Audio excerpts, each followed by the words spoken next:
It was Saturday morning in Festive Road. Coal was being delivered, and boys were playing with wooden swords.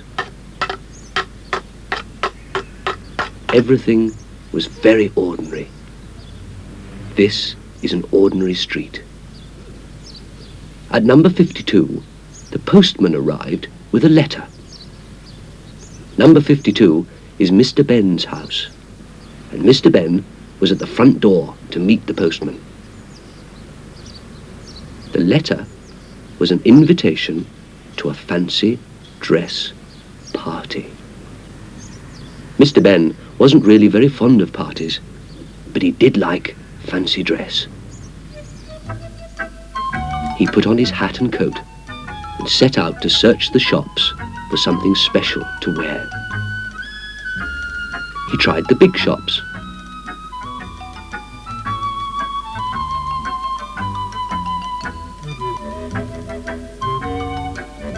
but didn't find anything. He tried the not-so-big shops.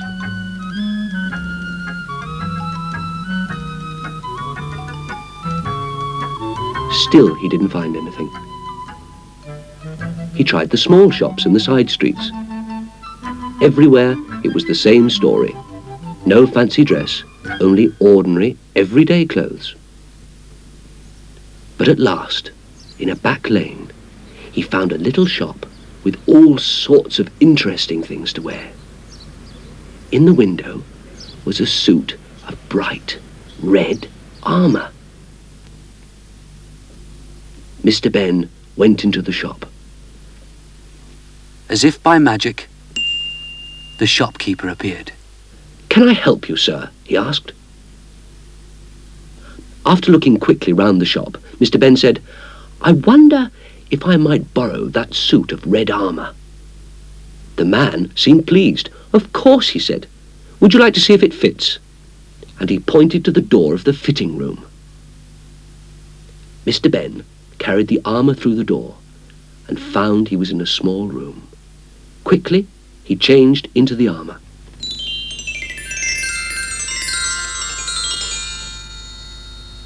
He smiled at the red knight reflected in the mirror. He laughed.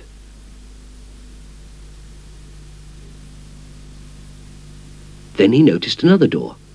"Well," said Mr. Ben, and he walked through the second doorway. Instead of another room, Mr. Ben found himself in rocky countryside. From behind a large pile of rocks, he could see smoke rising. Feeling brave in his red armour, he walked over to see what was making the smoke.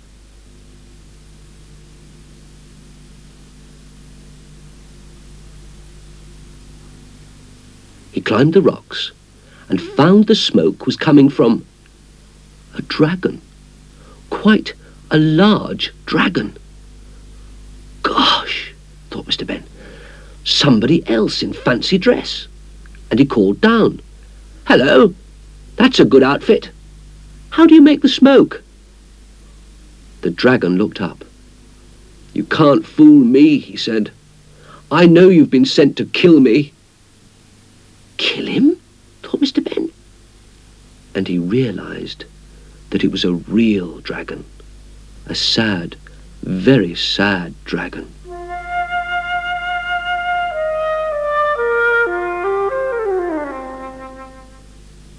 Before long, Mr. Ben was sitting down with the dragon, and the dragon told Mr. Ben his story. The dragon had lived happily in a castle. He worked hard, lighting fires for all the people who lived nearby. Everybody loved him, especially the king. One day, a man came to the castle with a new idea for lighting fires, which he called a match. Nobody wanted matches. They had a dragon to light their fires. But the matchmaker was cunning. He set fire to a barn or two and saw that the dragon got the blame. He caused so much trouble that the poor dragon was made to leave the castle. Then everybody had to go to the matchmaker and buy matches. To make matters worse, the king's favourite white horse had run away at the same time, and the dragon had been blamed for this as well. He was being blamed for everything.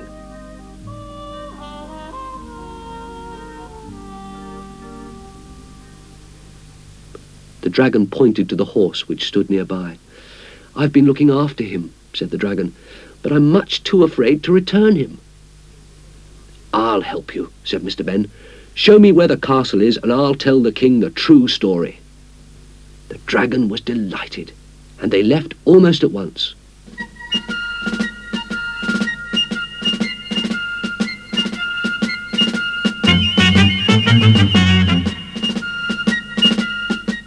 After they'd walked quite a way, the dragon stopped. There in the distance, Mr. Ben could see the castle.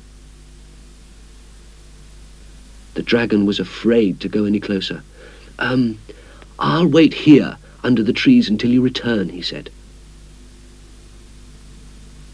Mr. Ben said, "Goodbye," and rode off towards the castle.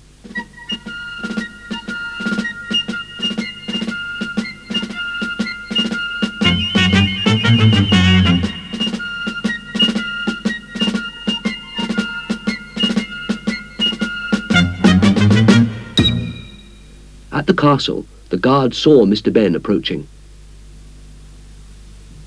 They rushed to the king and told him that a brave red knight must have killed the dragon because he was returning the white horse.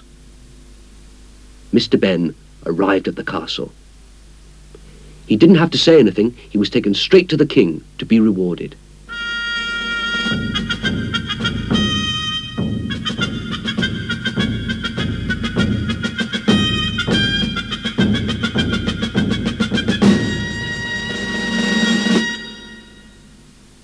The king listened while Mr. Ben told him the dragon's story. The king had missed the dragon and was delighted to hear the truth. Nobody liked the nasty matchmaker. He was making his matches more and more expensive because he knew that people had to have them. The matchmaker was brought to the king.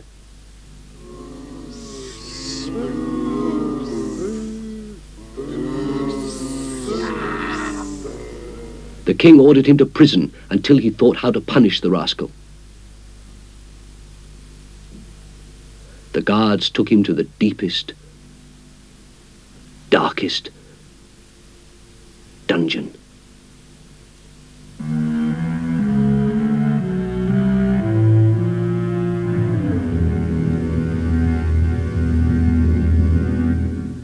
Mr. Ben led the way for the king and his guard to welcome the dragon back.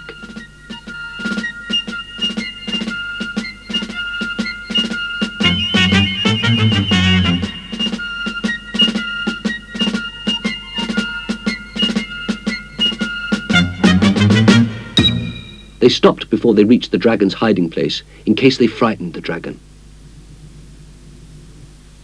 The king and the Red Knight walked to the trees.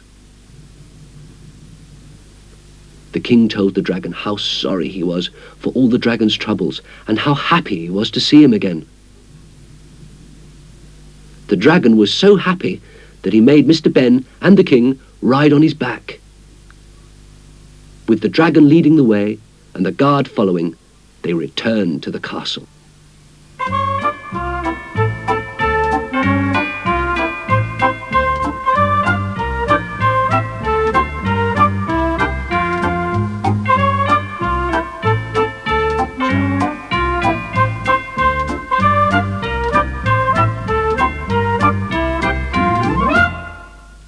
Everybody came to the castle to welcome the dragon back, and the king made a speech. He explained how the matchmaker had caused all the trouble, not the dragon. He said that matches were better for most people, and that everyone could have the matches they needed free. The matchmaker would make the matches for nothing as his punishment. The dragon would be the king's personal firelighter. Then the king said they would have a feast, and the Red Knight would be the guest of honor. Everybody started to get things ready for the feast.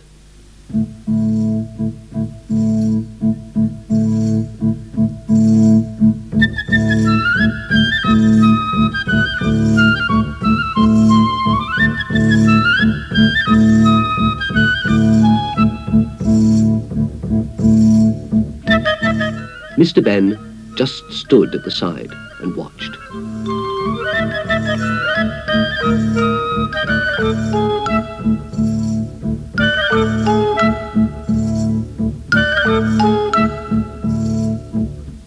A man appeared nearby. And Mr. Ben wondered where he'd seen him before.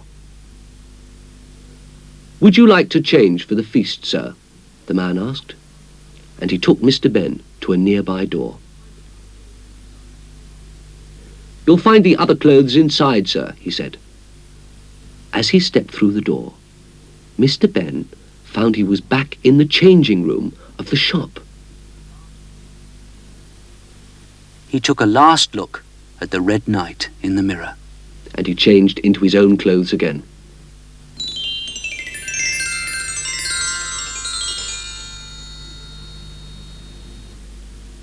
Then he went back into the shop. Mr. Ben had had enough excitement. He didn't want to go to the fancy dress party now. "Thank you," he said to the shopkeeper as he gave back the armour. "I won't take it with me after all." The little man smiled. "Right you are, sir. Shall we be seeing you again?" "Oh, yes, I'll be back," said Mr. Ben from the door. "Very soon," he added.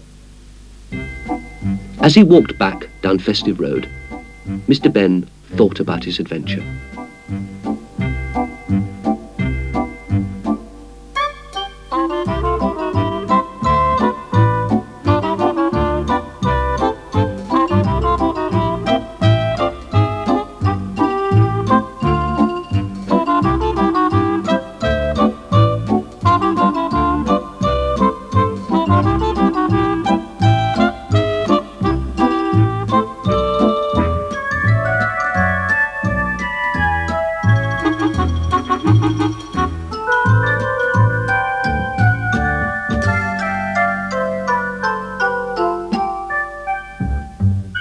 When he went to get his front door key out, he found an unusual box of matches in his pocket.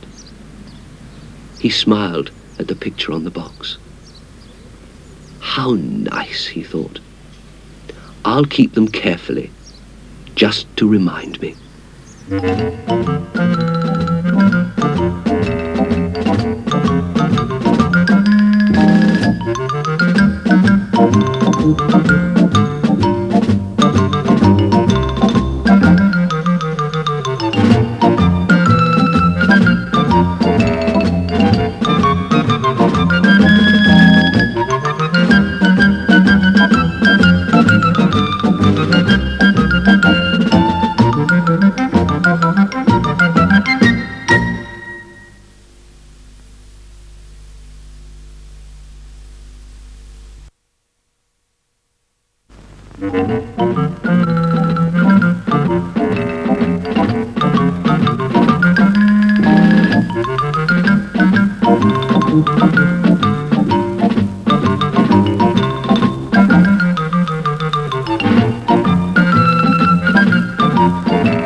Mr. Ben looked out of his window at number 52 Festive Road. It was a very ordinary street. Not a lot was happening. Mr. Leslie was showing some plants to Mr. John. Ladies were talking.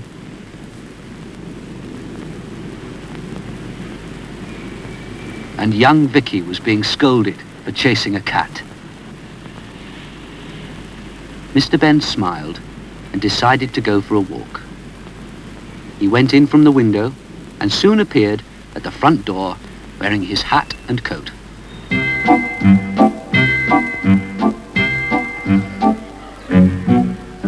At first, Mr. Ben walked in the park at the end of the road.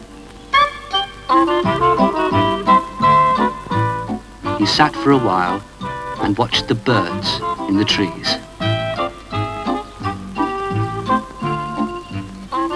And dogs who seemed to be taking their owners for walks.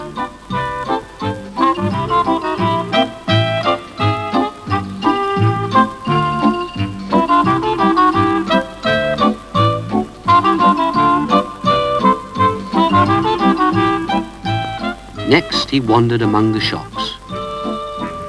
He looked in a pet shop window. Nearby was a florist's. Mr. Ben looked in there as well. As he walked on, he recognized the lane which he'd strolled into. It was the lane with the unusual costume shop, the shop which adventures could start from.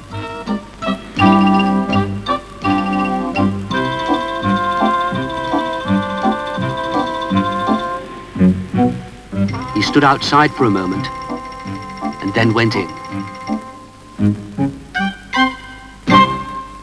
As if by magic, the shopkeeper appeared. "Good morning, sir. How good to see you again.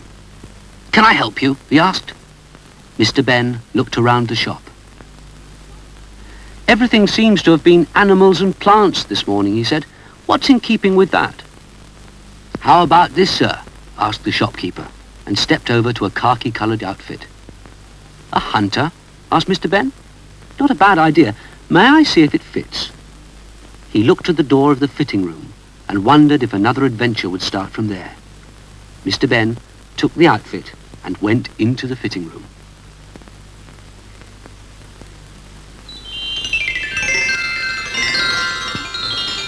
He was soon changed, and he looked at himself in the mirror. After Mr. Ben had admired himself in his new clothes, he looked for the door. Not the one that he'd come through, but the other door which might lead to an adventure. Without waiting, Mr. Ben walked through.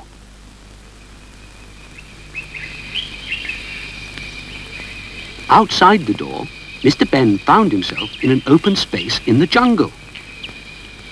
Nearby stood another man dressed like Mr. Ben. As soon as he saw Mr. Ben, he called out impatiently to him, "Ah, there you are. I suppose you're my new assistant. Now come on, pick up my things and let's get started." Mr. Ben was worried by the hunter's gun and was determined to stop him shooting anything. But he did as he was told, and they started to walk through the jungle. As they walked, Mr. Ben's new companion did all the talking. He boasted and boasted how good he was at hunting and shooting. "You're very lucky to be with me," he said to Mr. Ben. "I must be the greatest big game hunter that ever lived. I'll show you." He took his rifle from Mr. Ben and pointed it at a little bird that sat nearby. Mr. Ben was quite worried for the bird and said, "Surely, if you're so good, you don't bother with little birds." "What? Oh no, of course not," said the hunter. They walked on, and the hunter pretending that he hadn't really intended to shoot the bird. A little later, they saw a snake. As soon as Mr. Ben saw the hunter start to raise his rifle, he said, "I don't suppose you bother with snakes either." Laughed the hunter. "Certainly not. I was just trying the sights," he added.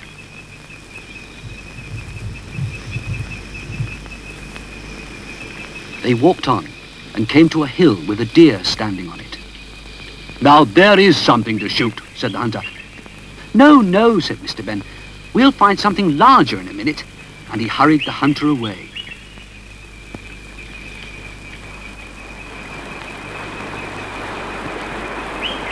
For a while, they stood by a river.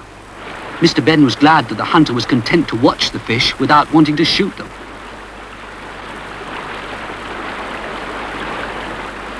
Across the river, Mr. Ben saw a crocodile. "There's a crocodile over there, but let's wait for a larger animal," he said. The hunter never even started to raise his rifle. Next, it was a lion standing quietly outside its cave. "Not large enough," said Mr. Ben, and they left the lion in peace.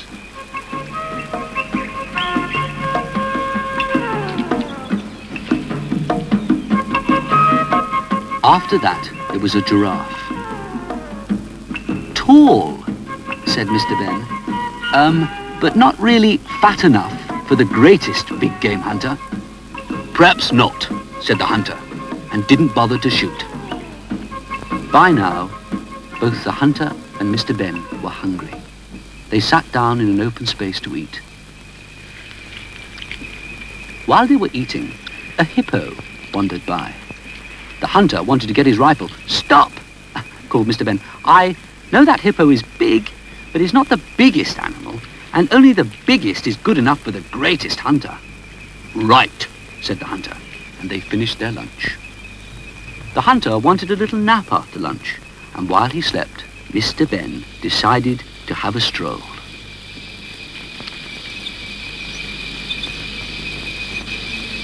He wanted to think.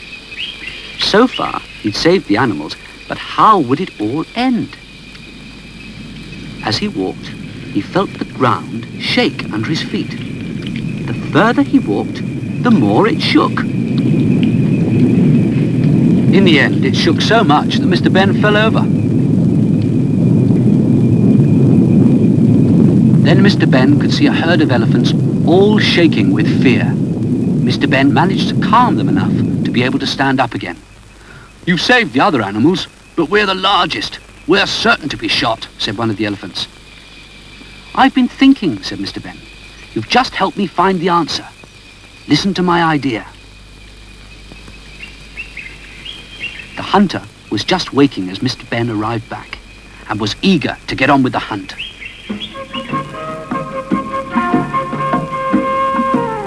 Mr. Ben led the way, and they marched deeper and deeper into the jungle.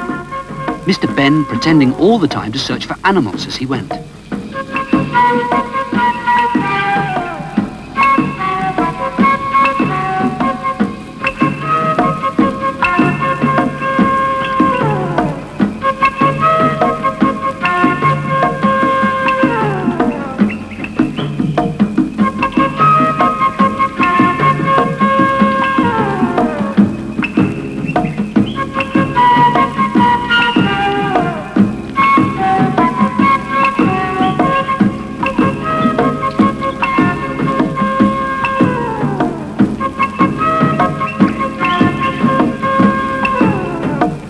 They came to a clearing and stopped.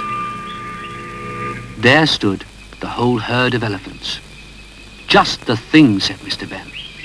"The largest animals for the greatest big game hunter." The hunter was delighted and raised his rifle, ready to shoot. At that moment, Mr. Ben sat down. That was the signal for the elephants. They jumped up and down for all they were worth.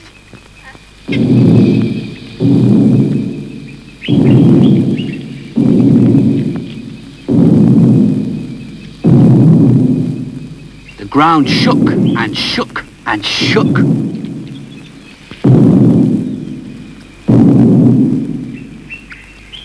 The hunter didn't have a chance. Every shot he fired went into the ground or into the air. Eventually, all his shots were fired, and the elephants, untouched, walked quietly away. Mr. Ben pretended to be disgusted. "Call yourself a great hunter? If you can't hit a huge elephant, you can't hit anything. You're not safe with a rifle."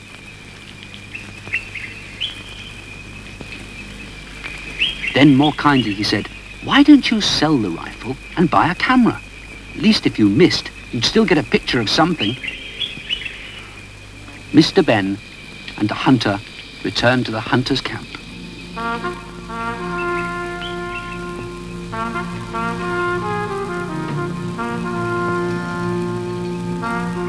There, believe it or not, was a man selling cameras. Mr. Ben smiled. He thought he recognized the salesman. "Put the things in the tent and help us choose a camera," Mr. Ben was told. Mr. Ben stepped into the tent, and as he did so, he found he'd stepped back into the changing room of the shop. There on the floor were his own clothes.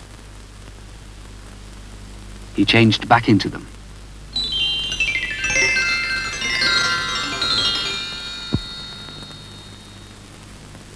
Mr. Ben went back into the shop and returned the hunter's outfit. "I never did help choose a camera," he said. "No, but judging by this, he chose well, sir," said the shopkeeper. And he gave Mr. Ben a photograph. "May I keep it?" asked Mr. Ben. "Certainly," said the shopkeeper. As Mr. Ben left the shop, he turned and said, "Thank you. I'll be back to see you again soon."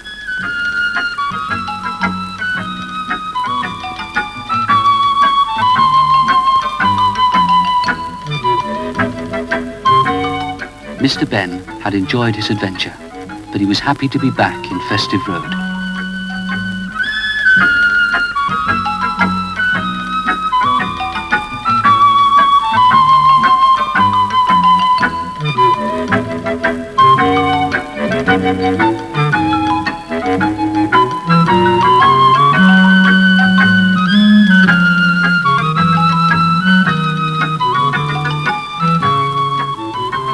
At his gate, he smiled as he pulled out the photograph and looked at it. "I'll always keep it," he thought, "just to help me remember."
Festive Road was quiet. There was nobody about at all. A van appeared. It stopped by the pavement and sounded a tune.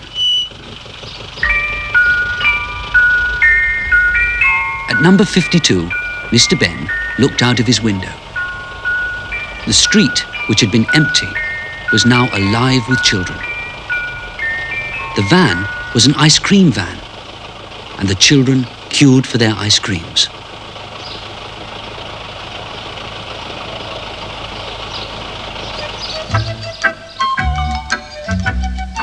For a while, Mr. Ben watched.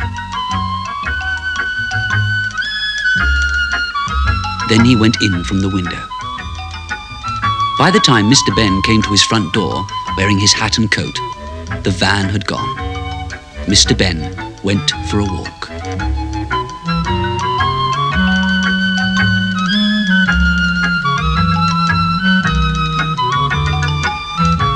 His walk took him to a special costume shop, a shop that adventures could start from.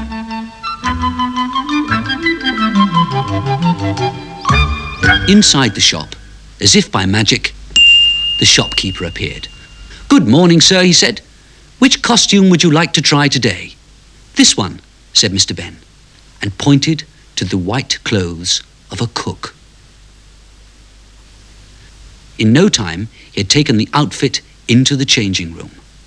Mr. Ben changed into the cook's clothes and smiled at himself in the mirror. Then he went through the door that always led him to an adventure.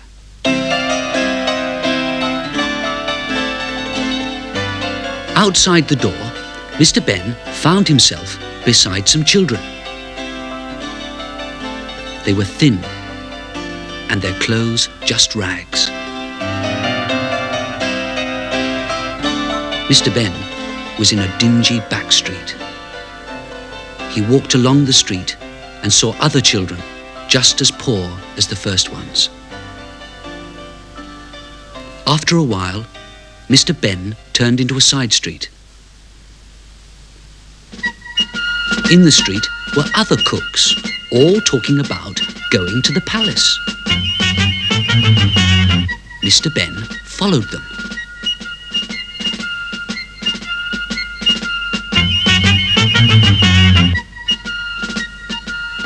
The cooks walked past the palace guards.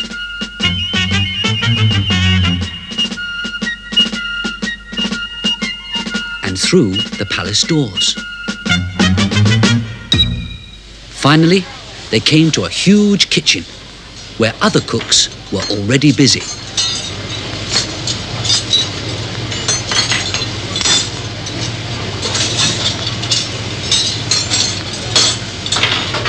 The king's servant spoke to the new cooks.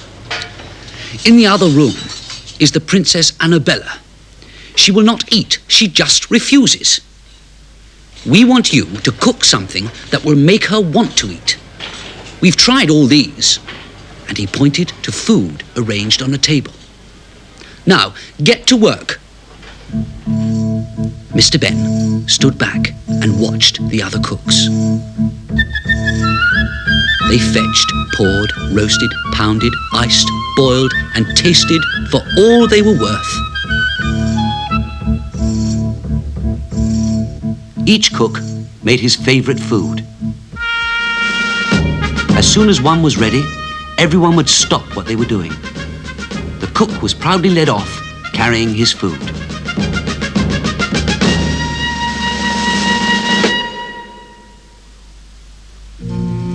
But before long, the cook, still carrying the food, would return, looking very sad, because the princess would not eat it. The others would go back to their fetching, pouring, roasting, pounding, icing, boiling, tasting, and so on, until another cook was ready to take his food to the princess.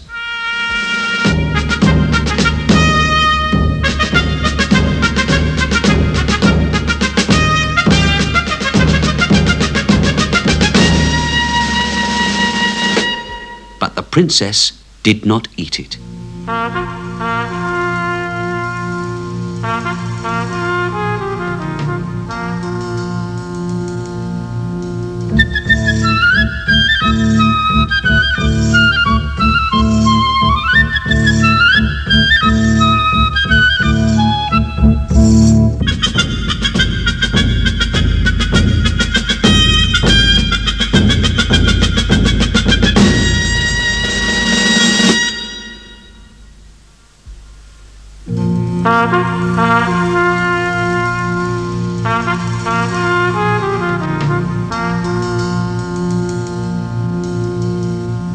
On the table, the pile of food grew and grew and grew. But still the princess would not eat. As the next cook went in, Mr. Ben found a place where he could peep through into the other room. In the other room was a long table. At the far end of it sat a worried-looking king and a worried-looking queen, and a princess who didn't seem to be interested in anything.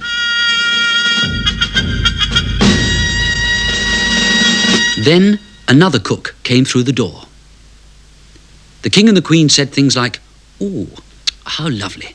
Doesn't that look nice, Annabella? Now eat up if you want to be beautiful like your mummy." After which, Annabella said, "No."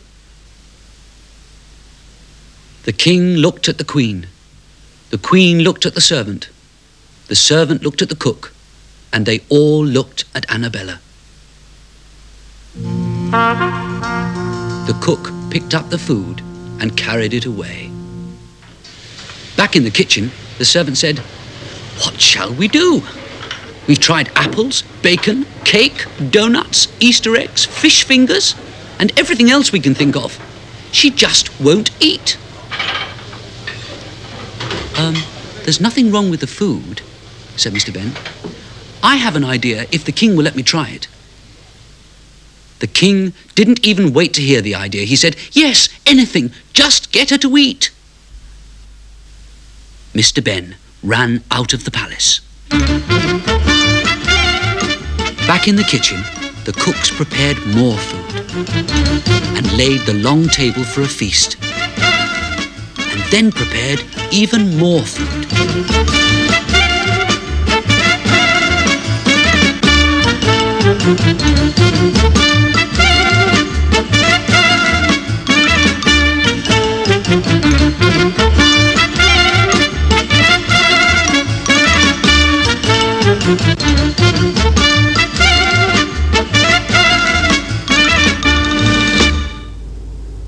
Mr. Ben went back to the dingy street he'd seen before. He called the hungry children together and said, "You're all invited to a feast at the palace. Ask your parents if you can come and meet me back here." Later, Mr. Ben returned to the palace with the children.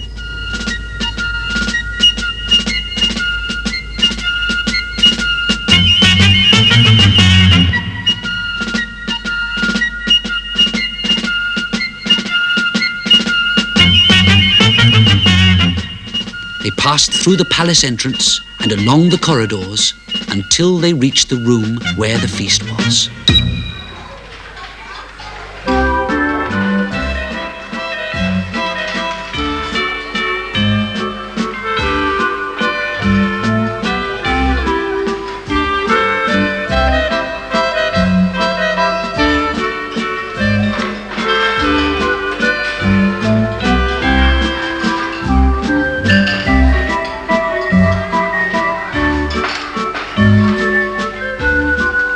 Mr. Ben said, "Children, help yourselves." They didn't have to be asked twice.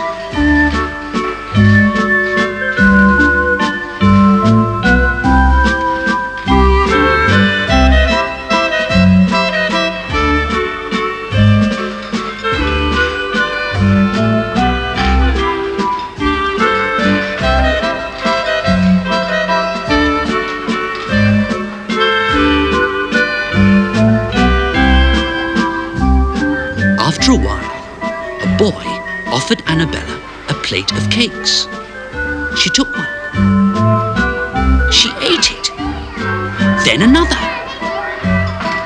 And then some jelly. And soon she was tucking into the food just like the other children.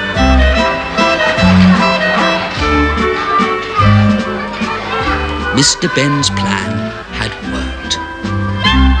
The princess turned to the king. "Daddy," she said, "can they come back again next week?" "Of course, dear," said the king. "They can come back every week."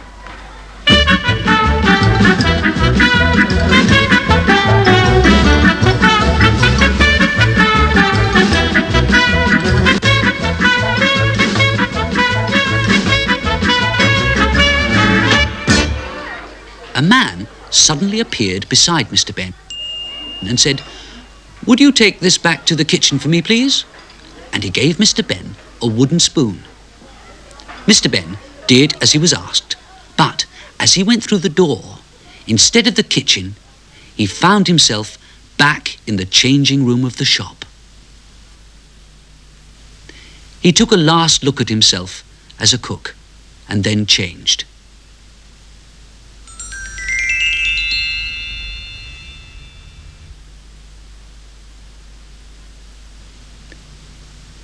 Back in the shop, Mr. Ben returned the cook's outfit. What shall I do with this wooden spoon? He asked. You can keep that, sir, said the shopkeeper. Thank you, said Mr. Ben. I hoped you'd say that. From the door, he waved goodbye. Back in Festive Road, the usual street things were going on. The children there didn't look hungry.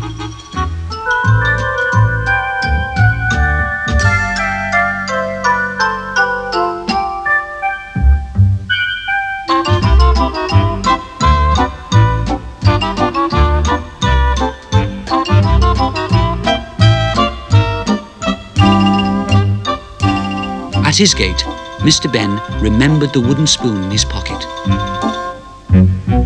He smiled and thought, I'll keep it safely with my other souvenirs.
Festive Road is usually very quiet, but on this morning the street was crowded with traffic.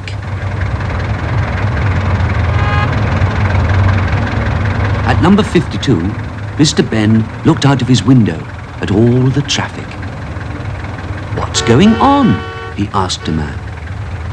The main road is being repaired, and it's the rush hour, said the man. All the traffic has to come this way. Mr. Ben went back inside and sat down to watch television. The television was showing a film about cavemen. It said that cavemen lived a long time ago. They lived in caves. That's why they were called cavemen. They dressed in furs and worked with tools made out of stone. Mr. Ben was interested in the program, but the traffic outside was so noisy he couldn't really hear the television. I must get away from all this noise, he said. And he thought about the special costume shop that he knew, the shop that adventures could start from. That's the place to go, he smiled.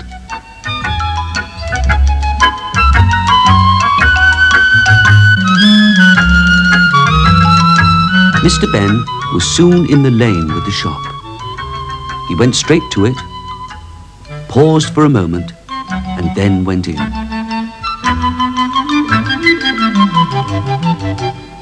He waited inside the shop looking at the costumes. Something away from cars, he thought. As if by magic, the shopkeeper appeared. Good morning, sir, he said. Good morning, said Mr. Ben. Is that a caveman's outfit? Yes, said the shopkeeper. You know, they used to live in caves. They didn't have houses. They didn't have any cars either, said Mr. Ben. Do you think I might try it on? He took the fur into the fitting room. Once inside the fitting room, he quickly changed.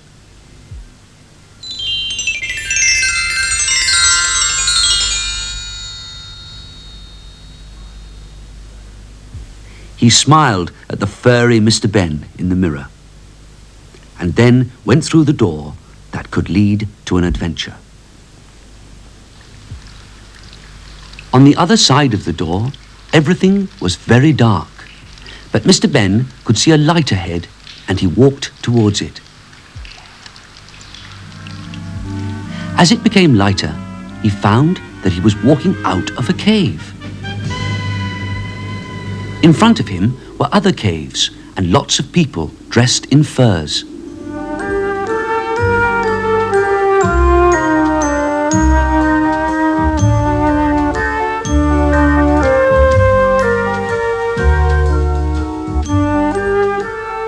Mr. Ben went over to a patch of grass and lay down.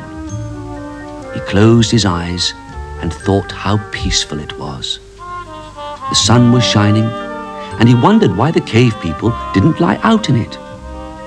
It wasn't long before he knew why. From a long way off came a rumbling noise. At the same time, the people at the caves started to shout. In the distance was a great cloud of dust coming closer and closer. The cavemen were shouting, "Look out! Get out of the way! Run for it!" Mr. Ben jumped to his feet and raced back to the caves, just as a huge animal thundered past.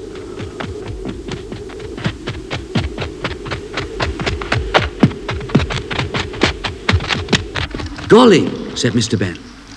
"What was that?" "A dinosaur," said a man. "Every morning, the dinosaurs and other animals rush past here on their way to get the best feeding places. And now, in the evening, they race back to get the best places to sleep."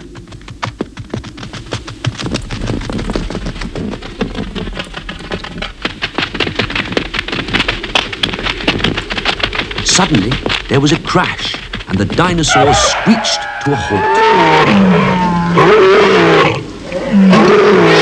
Some of the dinosaurs had fallen over, blocking the road. "That's always happening," said the man. "They're so impatient, no manners at all." The dinosaurs picked themselves up and rushed off again. The cave people settled down to a meal. Mr. Ben asked, "Why do you stay here? There must be other places to live away from these dinosaurs."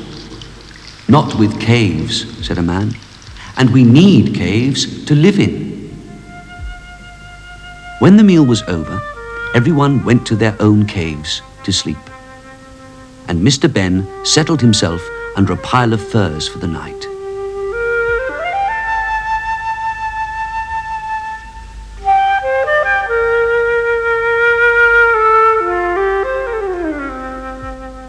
The next morning, when Mr. Ben woke up, he heard shouting outside the cave. He looked out and saw some men trying to move a dinosaur. "Can I help?" asked Mr. Ben. "This often happens," explained a man.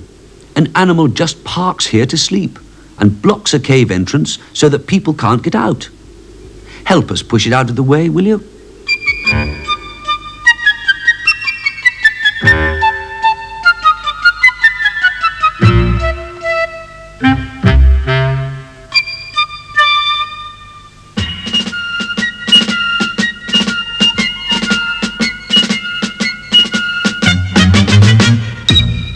When Mr. Ben was having his breakfast, he heard the rumbling noise again.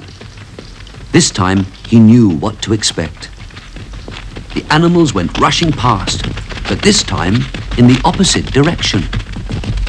When all the dinosaurs had gone, Mr. Ben asked if they could go for a walk to get away from the dust.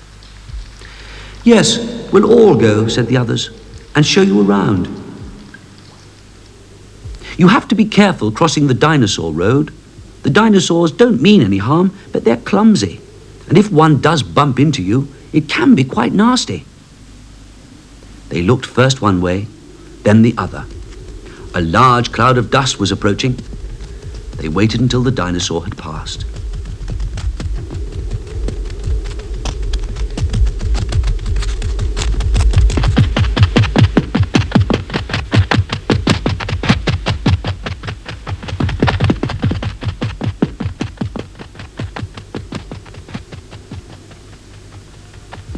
This time when they looked, the road was clear, so they crossed.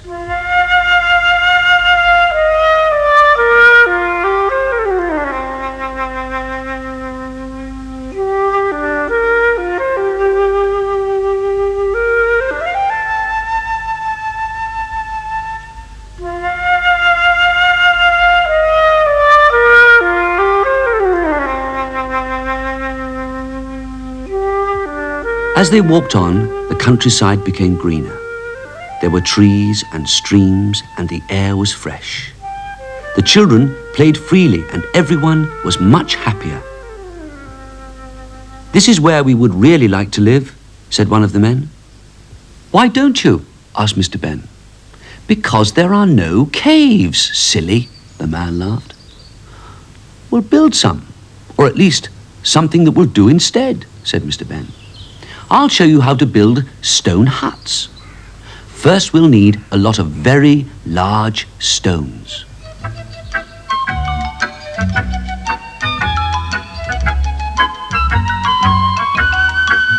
Mr. Ben showed the men how to place the stones.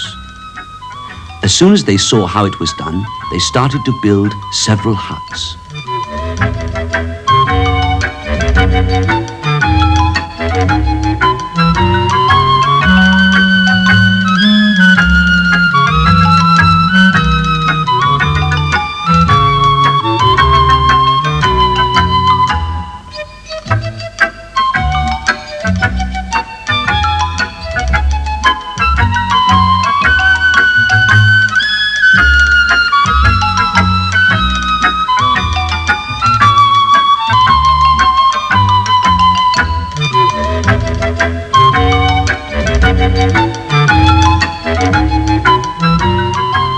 When the walls were finished, Mr. Ben took the men into the woods to get some branches for the roofs.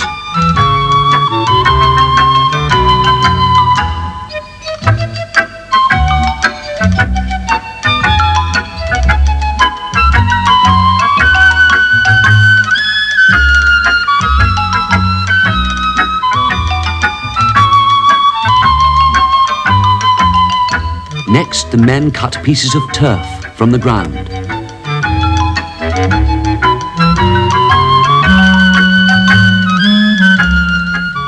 Then they laid the turf on the branches, and the huts were complete.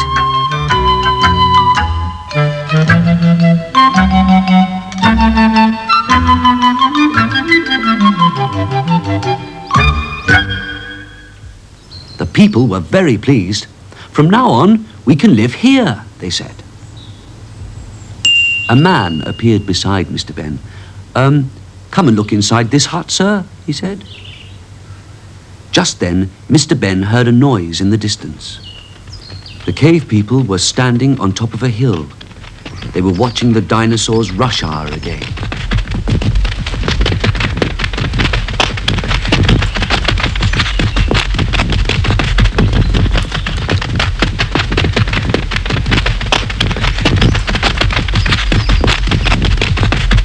After the dinosaurs had gone, Mr. Ben went into the hut, and just as he had expected, found himself back in the changing room of the shop. He took a last look at himself in the mirror, and then changed back into his own clothes.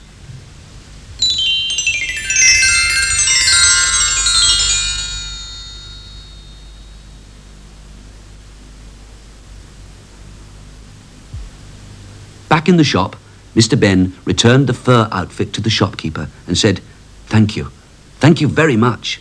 "Thank you, sir," said the shopkeeper. "We look forward to seeing you again." As Mr. Ben waved goodbye from the door, he said, "I look forward to seeing you again. Goodbye." Mr. Ben walked back home along Festive Road, which was still filled with cars and lorries. Somehow they looked different now, thought Mr. Ben, and for a moment he imagined they all looked like dinosaurs.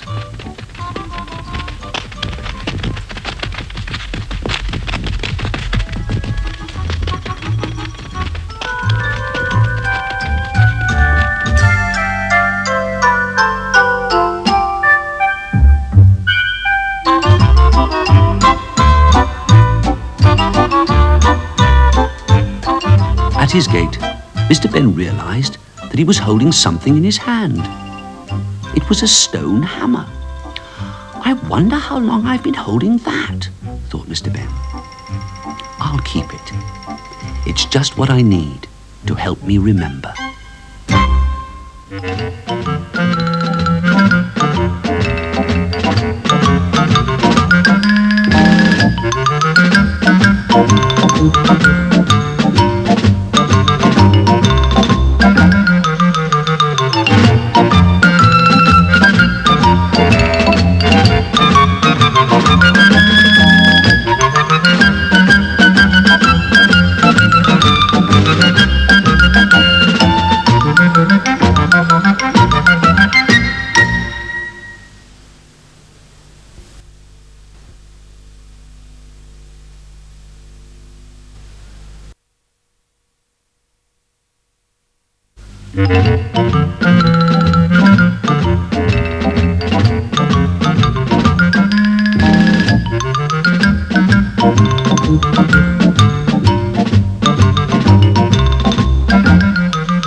Above Festive Road, which is very ordinary and happy, clouds were drifting gently.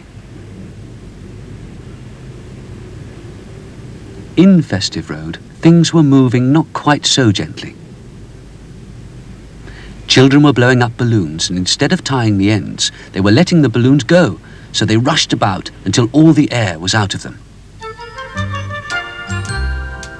At his gate, Mr. Ben stood and watched the games. Then he looked up at the clouds. How gentle and free they look, he thought. Then he thought that it was time that he paid another visit to that special costume shop, which his adventures could start from.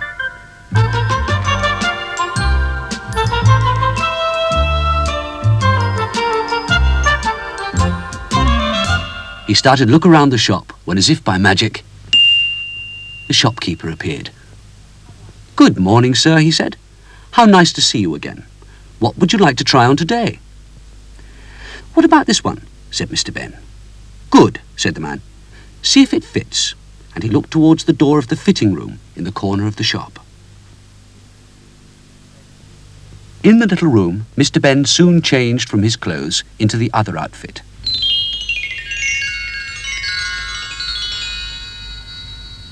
He stopped and admired himself in the mirror of the changing room. But not for long. He was too eager to go through the other door of the changing room, the door that would lead to... To what this time, wondered Mr. Ben.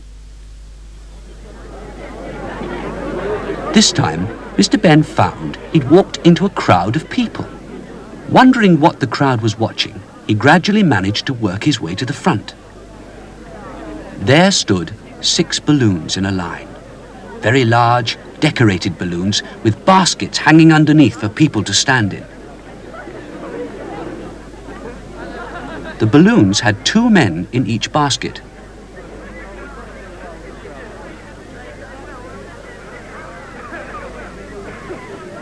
But the one nearest to Mr. Ben had just 1 young man. So he asked the young man what was happening. "It's a balloon race," said the young man. "We're all going to race to the next town. I would love to win, but it's very difficult against a cheat." "Who cheats?" asked Mr. Ben. "Wicked Baron Bartram, the man with the tall hat in the next balloon." Mr. Ben asked why the young man was alone. "My friend suddenly had to go," said the young man.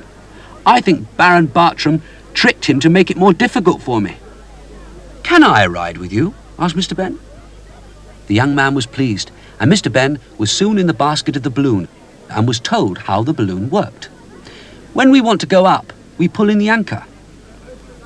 To come down, we let some of the gas out of the balloon from this tube at the bottom." Mr. Ben looked at the other balloons. Apart from the young man's and the Baron's, they all had extra bits on. One had 2 sails.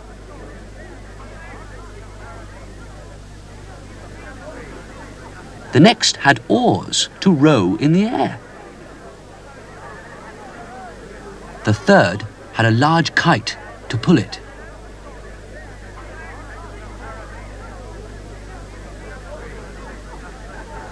The fourth had a large propeller. "I couldn't afford any extra bits," said the young man. "Anyway, I don't trust Baron Bartram. I'm sure he's done something to the other balloon so that he can win." Just then, there was a shout from the man who was going to start the race. He held a pistol above his head. "What shall I do?" asked Mr. Ben. "When he fires the starting pistol, pull in the anchor rope," said the young man. "On your marks," called the starter. "Get set. Go!" Quickly, each balloon crew pulled in their anchor. Mr. Ben pulled his in. The balloon started to rise, then stopped. He looked over the side and he noticed the balloon had been tied to the drain pipe of a cottage. "I'll bet that was Baron Bartram," he said. He gave a hard tug on the rope and part of the drain pipe came up with the rope. "We'll return it later," said Mr. Ben. "It was the Baron, all right. Look at the other balloons. He's tried to stop us all." The first had lost one of its sails, and the balloon was spinning around in circles.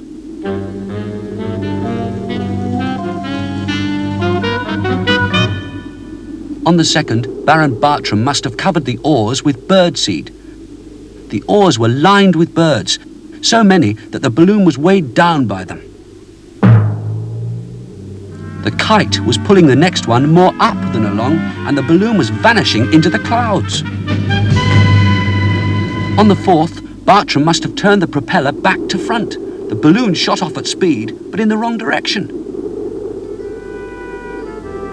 Baron Bartram, grinning and waving, was drifting on his way. He became a bit annoyed when he saw that the young man was not so far behind as he'd expected him to be. The two balloons drifted on. The crowds were left behind and they passed over open country. Slowly they caught up Baron Bartram's balloon and then passed it.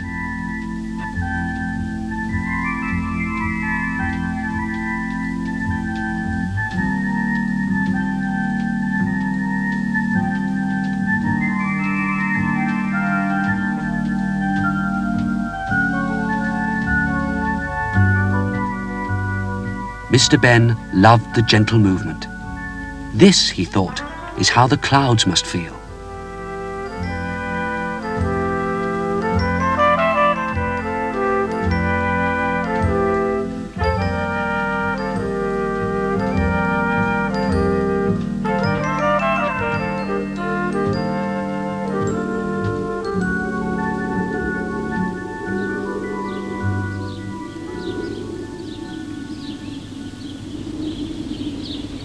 They passed over a small wood, and then noticed that as Bartram was about to cross it, he lowered a rope. The man with Bartram raised a horn to his mouth and gave a blast on it. From out of the woods galloped a horse and rider. The rider grabbed the end of the rope and tied it to the saddle. Once the rope was fixed, the horse galloped off, pulling the balloon at a much faster pace. The young man and Mr. Ben had gone well ahead, but now they were being caught up again. As Bartram passed, he gave a wicked grin and called, "Bad luck, but you don't really think I'd let you win, do you?" The young man watched Bartram get ahead and said, "There's nothing we can do now." "Perhaps there is," said Mr. Ben, and he picked up the piece of drain pipe that had snapped off at the start of the race. He fixed one end of the pipe against the place where the gas could be let out and pointed the other end behind them. Some gas was let out and the balloon shot forward and then slowed again. "Again," said Mr. Ben.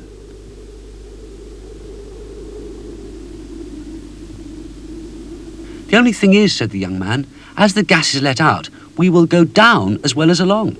We've nearly caught them. Keep trying."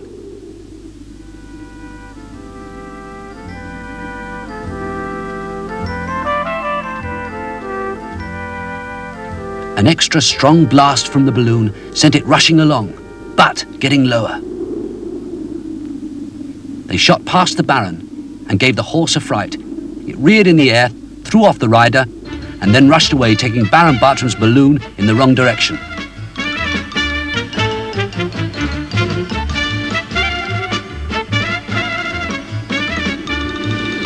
Their troubles were over. The balloon was quite low, but it drifted along just above the trees.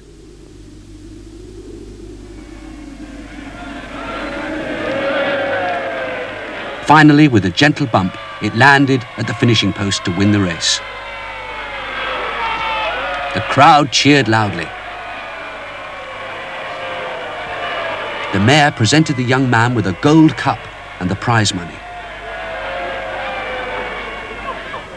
And then he looked for the medal for Mr. Ben for helping. "I must have left it inside," he said. A man suddenly appeared beside Mr. Ben. "I'll take you inside to get it. This way, sir." Mr. Ben stepped through the door and at once recognized the changing room of the shop. There were his own clothes. He took a last look at himself in the mirror and changed.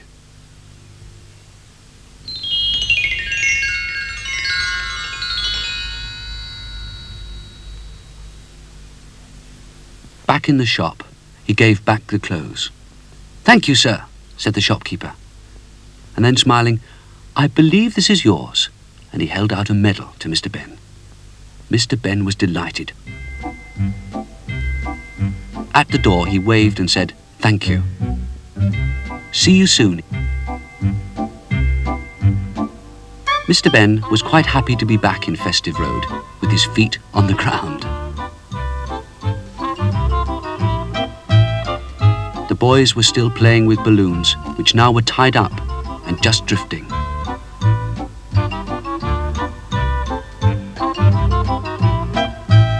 At his door, Mr. Ben took another look at the medal.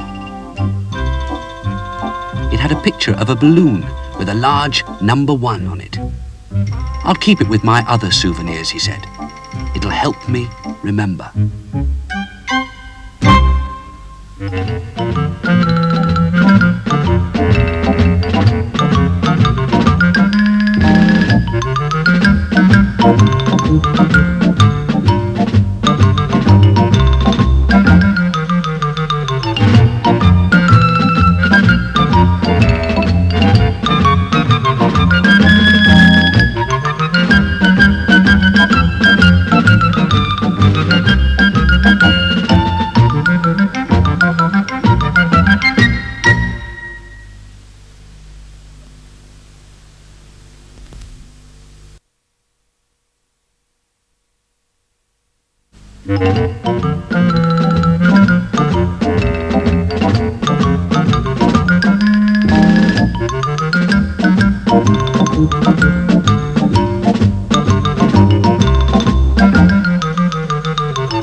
Festive Road was quiet. There was nobody about at all.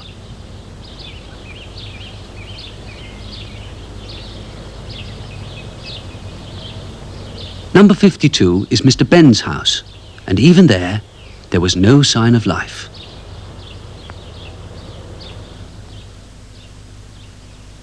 Inside number 52, Mr. Ben was sitting down, thinking. "I like my little room," he thought, "but it seems rather small today. I'll go for a walk. Perhaps I may even visit the costume shop and have another adventure."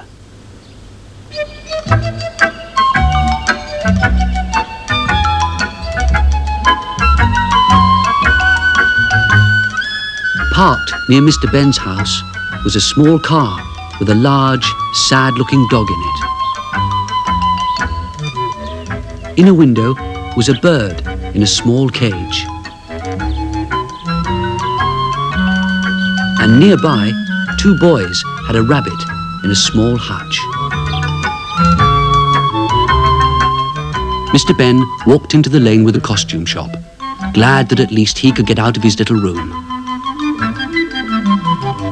He went into the shop.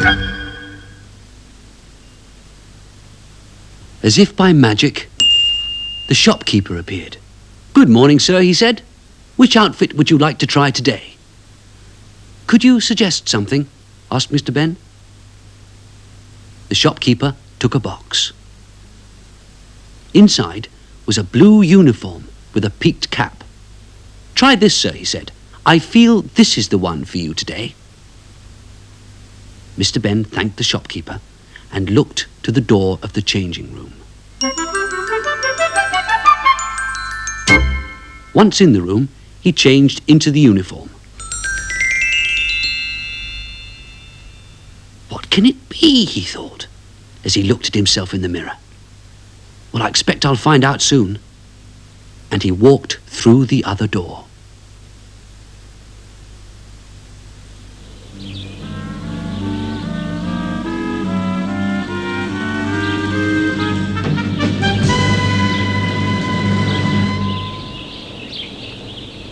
At first, he thought he was in a jungle. Then he noticed a lot of cages with animals in them. "A zoo," said Mr. Ben. "The trees are part of a zoo. Then I must be a zookeeper."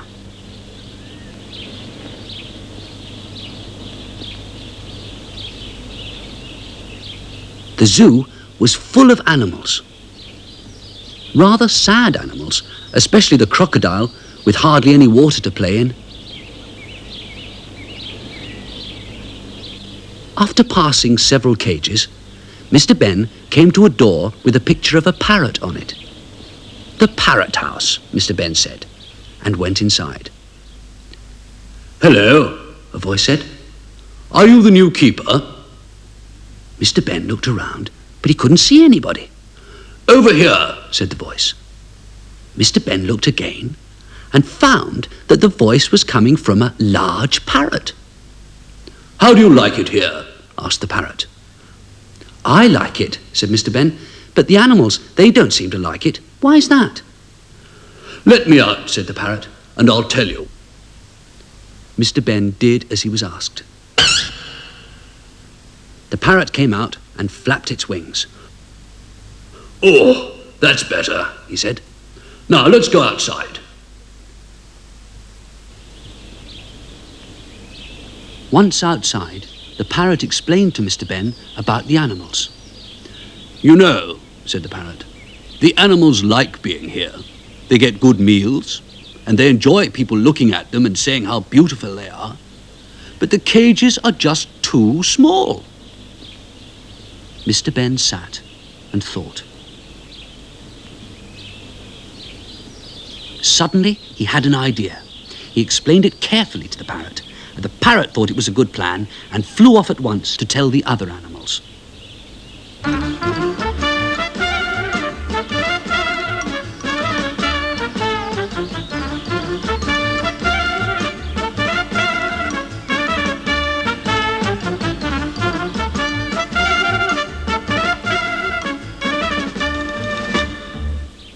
Meanwhile, Mr. Ben was carrying out his part of the plan. One at a time, he let the animals out of their cages.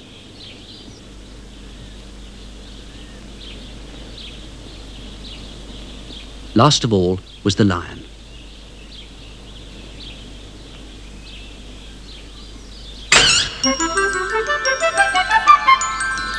Mr. Ben had told the animals to go into the trees, and then, as planned, they all hid. Once the animals were hiding, Mr. Ben ran out of the zoo into the town.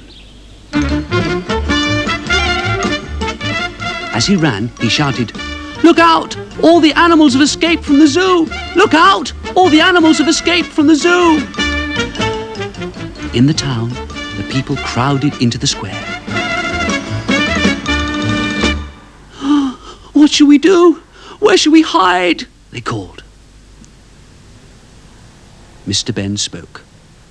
"As the animals have escaped from the zoo, that must be the safest place to hide," he said.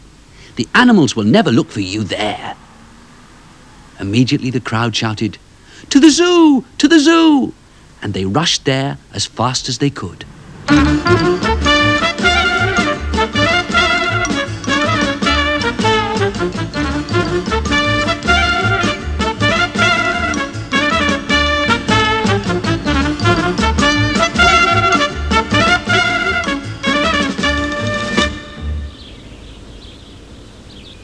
Inside the zoo, the people crowded around and waited in silence. The animals started to reappear. The lion, the tiger, the elephant, and all the animals. Mr. Ben said, "The animals are coming back. Quickly, get into the cages."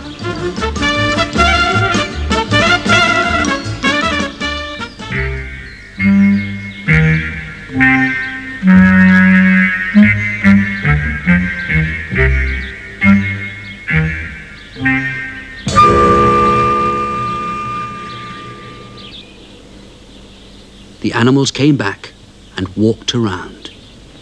It was just like a normal zoo, except the people were in the cages while the animals were outside.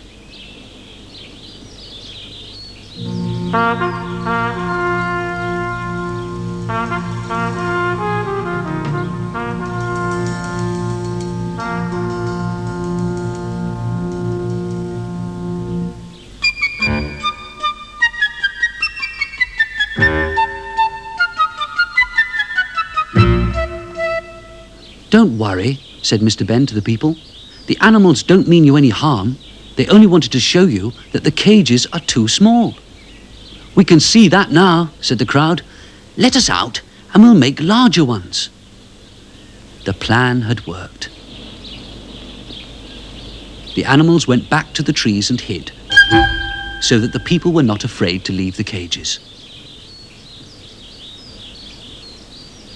They thanked Mr. Ben and agreed to start on the new cages at once. The animals were quite happy to go back to their old cages while the new ones were being built.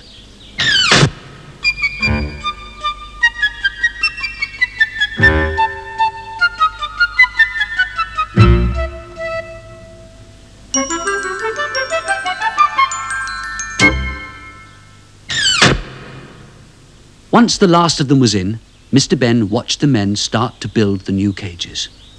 Soon it would be a zoo full of happy animals.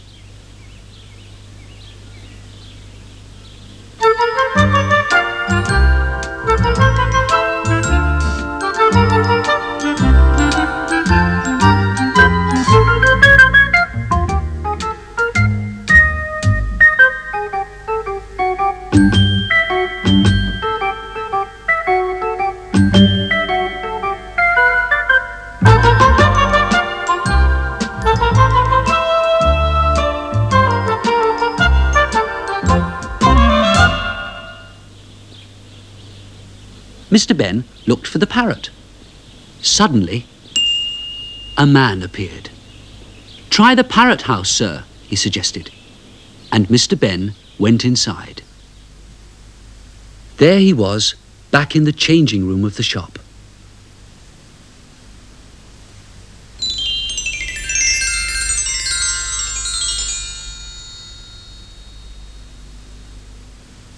Mr. Ben gave the blue uniform back to the shopkeeper.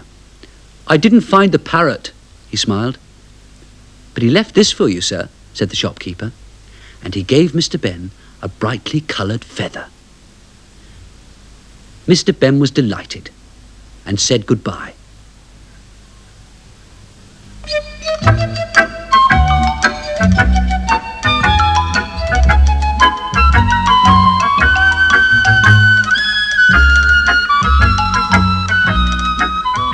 In Festive Road, everything seemed to be the same, except that the boys had made a larger hutch for their rabbit.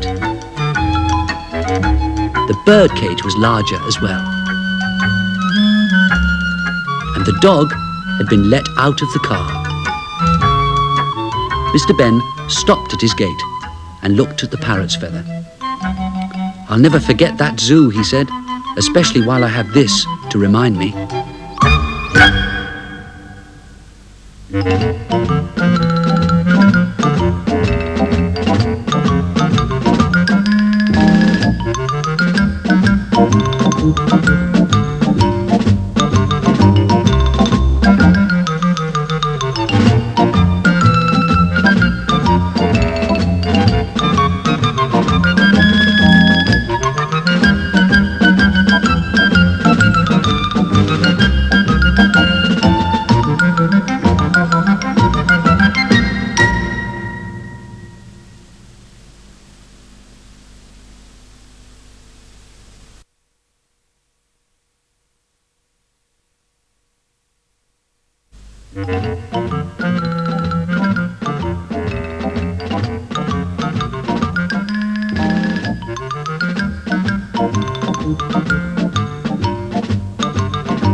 In Festive Road, people were going about their business as usual.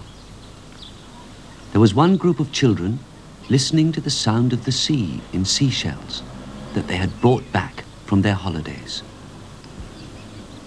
Number 52 is Mr. Ben's house, but there was no sign of Mr. Ben. He wasn't in his room, he wasn't in his garden, and he wasn't in the park. Mr. Ben was by the river. He was looking at the boats and thinking about the adventures that they have. It's time I had another adventure, he thought. Time I paid another visit to that special costume shop.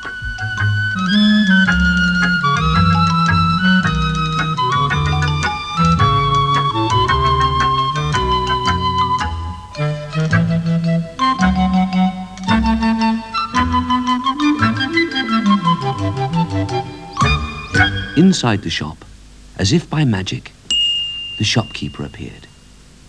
"Good morning, sir," he said. "What would you like to try today?" "Is that a frogman's underwater outfit?" said Mr. Ben. "Yes," said the shopkeeper. "Try it on." Mr. Ben took the outfit into the changing room. He quickly changed, and then he tried the special breathing tube that he had to use to swim underwater. Then he looked for the other door, the door that could lead to an adventure.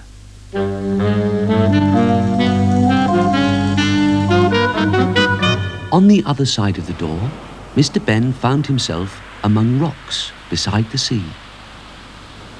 He walked to the water's edge. Just as he was about to jump in, there was a shout. "Hey, what are you doing?" The shout came from some sailors on a red boat. An underwater boat, thought Mr. Ben. A submarine. The captain of the submarine shouted again. "We are going to look for a monster. If you see the green submarine, you can say that we shall see the monster first. Look out, we're going to dive."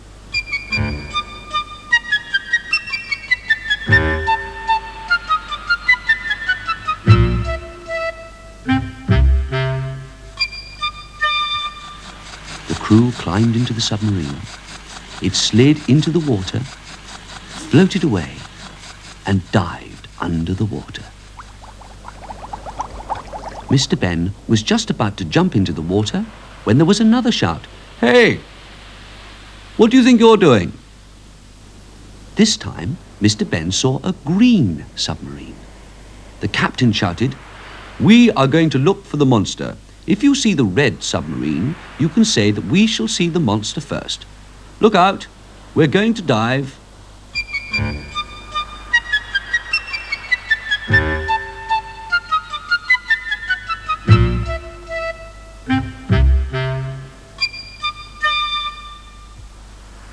Further along, Mr. Ben met an old sailor who said, "Hello, are you looking for the monster as well?" "I don't know anything about a monster," said Mr. Ben. "Tell me about it." "Oh, people say that there's a monster living in the water round here," the old sailor smiled. "The 2 submarines have come to take a photograph of it. They won't leave until one of them has seen it. It's a kind of race." "I see," said Mr. Ben. "Well, I'm not looking for any monster." And not wanting to waste any more time, he walked to the edge of the water and jumped in.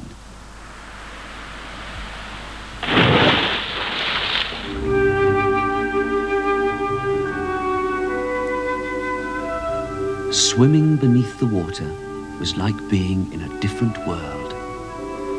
Mr. Ben was happy to swim about, just looking at the fish.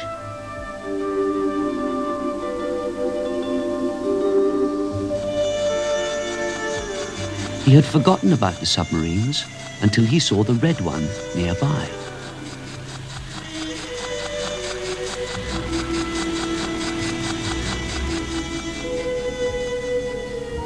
A little later, he met the green submarine. "Those submarines are a nuisance," thought Mr. Ben, and he swam to the bottom of the sea to watch the creatures there. A seahorse,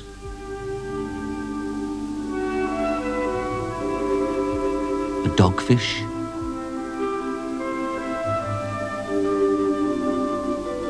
and all sorts of creatures.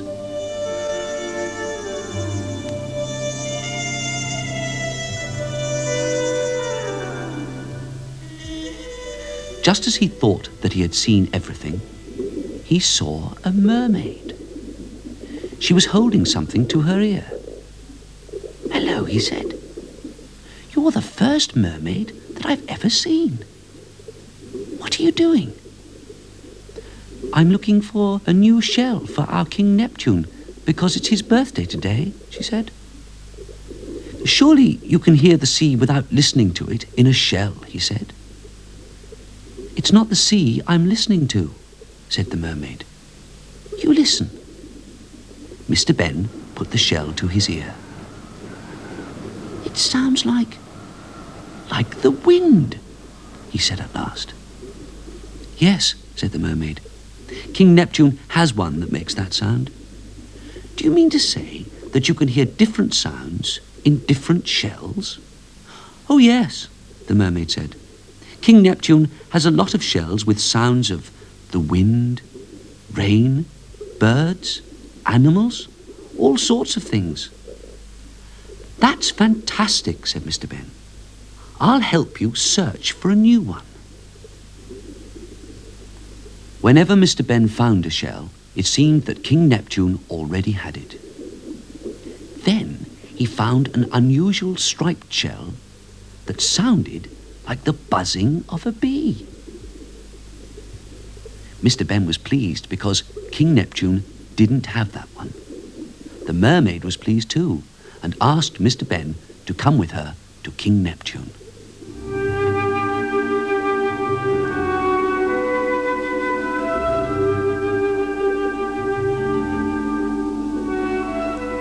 Eventually, they came to King Neptune's cave.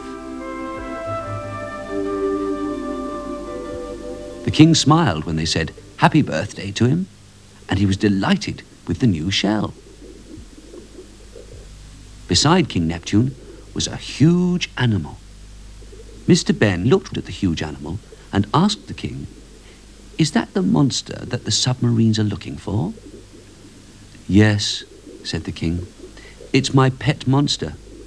Those submarines are a nuisance. They frighten him. We can't go out because of them. I wish they would go away and leave us in peace." They all sat down. "Poor King Neptune," said the mermaid. "It's not a very nice birthday for him." "Can't you ask the submarines to go away?" she asked Mr. Ben. "Well, they won't go away until they have a photograph of the monster," said Mr. Ben. "I may be able to help. I've had an idea. I'll see you later." And he swam back to the shore.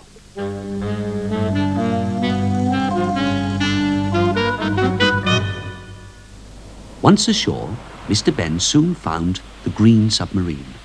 He asked the captain if he'd seen the monster yet. The captain said no, he hadn't. "You've probably frightened it away," said Mr. Ben. "Now, if you dressed up your submarine to look like a monster, it wouldn't be frightened and would come close enough for you to photograph it." The captain thought that was a good idea and told the crew to make a monster costume to cover the submarine.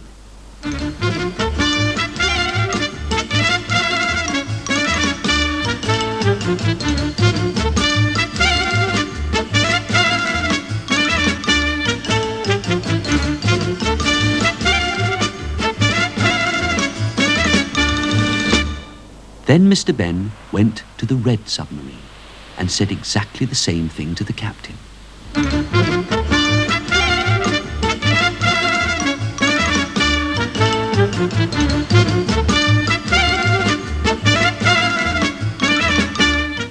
As soon as they were both gone, Mr. Ben swam back quickly to King Neptune's cave. Mr. Ben told King Neptune that the submarines were having a competition to photograph the monster. "I've played a little trick on the two submarines. Let's see if it works," he said.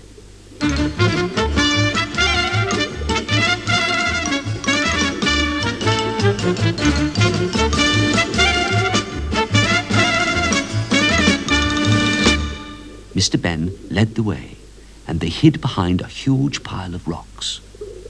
"Now watch," said Mr. Ben. In the distance, they could see a monster. "That's really the red submarine in a monster outfit," said Mr. Ben. Another monster appeared. "That's the green submarine," said Mr. Ben. The two submarine monsters swam around taking photographs of each other.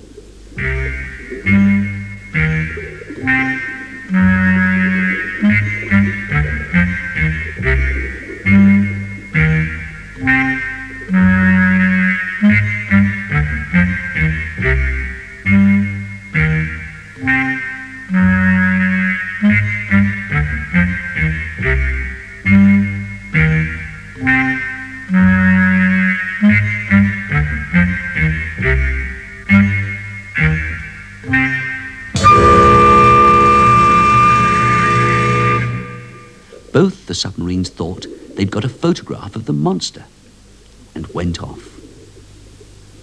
King Neptune was delighted, and the monster gave Mr. Ben a ride back to the shore. At the water's edge, Mr. Ben waved goodbye and looked for the submarines. Sure enough, they soon came past. First the red one. When the captain saw Mr. Ben, he smiled and waved a photograph. Then the same thing happened with the green submarine.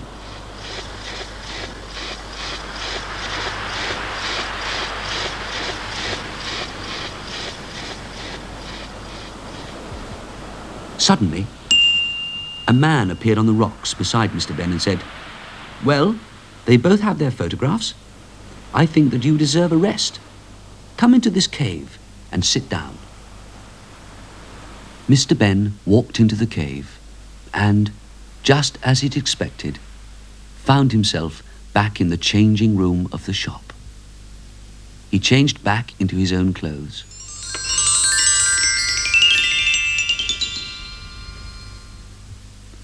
Mr. Ben returned the underwater outfit and thanked the shopkeeper, who said, "Look, there's a seashell stuck to this outfit, sir. Do you want to keep it?" "Thank you," said Mr. Ben. "It will make a good souvenir." Back in Festive Road, things were as busy as usual. There was one group of children saying "Happy Birthday" to a boy and looking at his presents.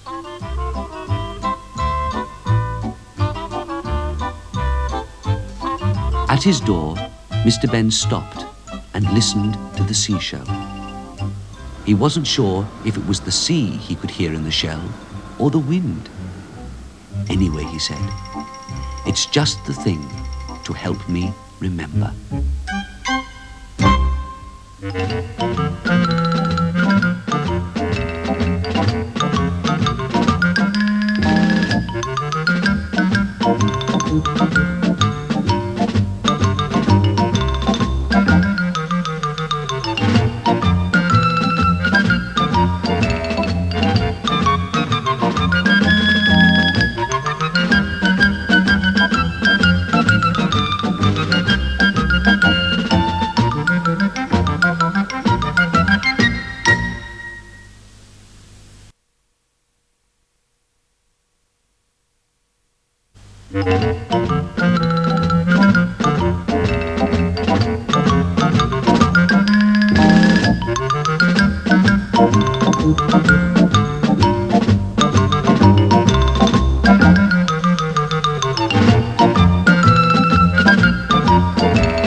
Something was happening in Festive Road.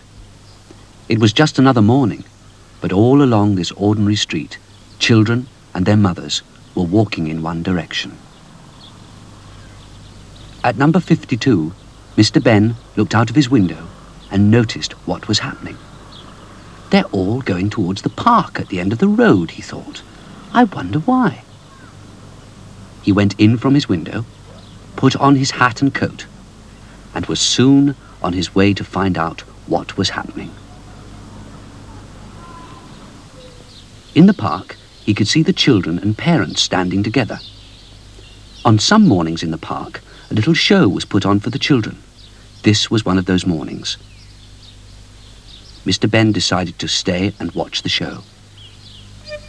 First, it was Punch and Judy.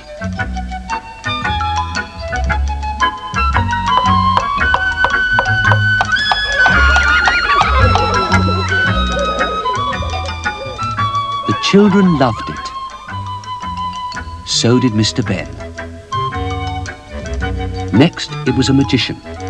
He was very good. He held up a bunch of flowers and made them change to a bird. He made the bird change to a goldfish in a bowl. And then back again. After the show was over, Mr. Ben sat on a park bench and thought what fun it would be to work magic. And he thought of a certain set of clothes he could remember seeing in the special clothes shop where he knew adventures could start from.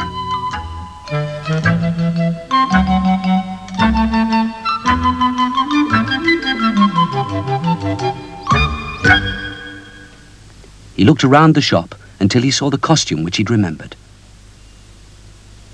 As if by magic, the shopkeeper appeared. "Good morning, sir," he said. "Have you seen anything you fancy?" This one," he said. It was a strangely decorated outfit with a pointed hat. "May I see if it fits?" he asked. "You know where the fitting room is, sir," said the shopkeeper, and they both looked towards the door in the corner of the shop.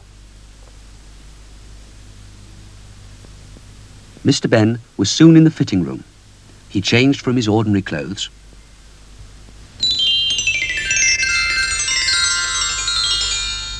and admired himself in the mirror of the room. "I think this is a wizard's outfit," thought Mr. Ben. "Now where will that take me?" Then he went through the other door, the one that could lead to adventures. Once through the door, Mr. Ben found himself in a kind of cave. There were lots of shelves loaded with books, bottles, jars and packets.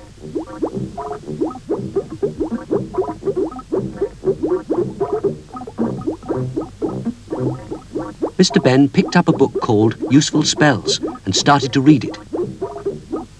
It said that most spells in the book needed chalk to draw a sign, magic spell powder and a wand. Mr. Ben was just wondering which spell to try when there was a ring on a bell, and in walked two men.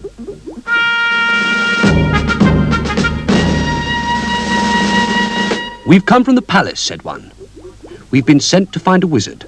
Would you come with us? We need your help." Mr. Ben said he would, but he felt a bit worried because he hadn't had time to try out any magic yet.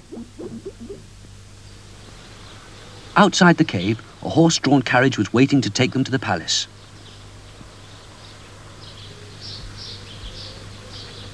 They climbed into it and were soon on their way. As they drove along, people beside the road stopped what they were doing to wave.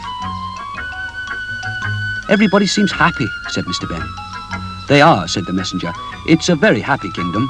The king is very good. Everybody loves him."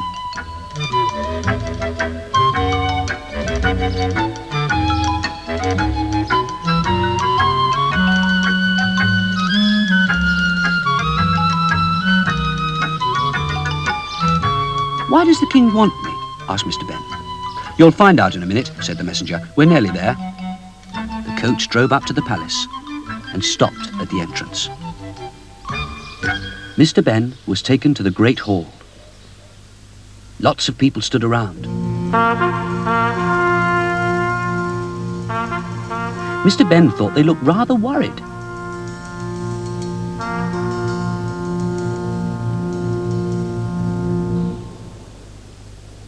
At the end of the hall sat the king and queen. The queen looked very queenly. The king looked just a short, round, happy man. Mr. Ben bowed to the king and queen. The queen began to explain what she wanted. First, she told Mr. Ben how good the king was and how he kept his people happy. "The trouble is," said the queen, "he just sits and grins. He's not lively enough for a king. He should jump about a bit more. Can you make him?" "Jump about more?" said Mr. Ben, and he looked in his book of spells. He found a spell that seemed right, and he read it carefully. He took his chalk and drew a sign round the king's throne. Next, he sprinkled some magic powder on the king, read out the magic spell, pointed his wand, and the king jumped and jumped, rather like a large frog. "Stop!" shouted the queen, and luckily Mr. Ben was ready with the spell to change things back again. The queen wanted to try again. "A king should be big and strong," she said. "Make him big and strong." Mr. Ben read the book again, made another sign, sprinkled more dust, and pointed his wand. And the king grew, and he smashed through the throne, which he thought was very funny. He gave the nearest guard a friendly pat. It was such a blow that it sent the guards flying like a line of skittles. The king bumped a pillar, and that too came tumbling down. "Stop!" shouted the queen, "before he smashes the palace." Again a flash, and the king and his throne, and the soldiers, and the pillar were back to normal. "Strength may not be good," said the queen, "but look at him. Can't he be tall and elegant?" "I'll try," said Mr. Ben, and read again, did what it said, and...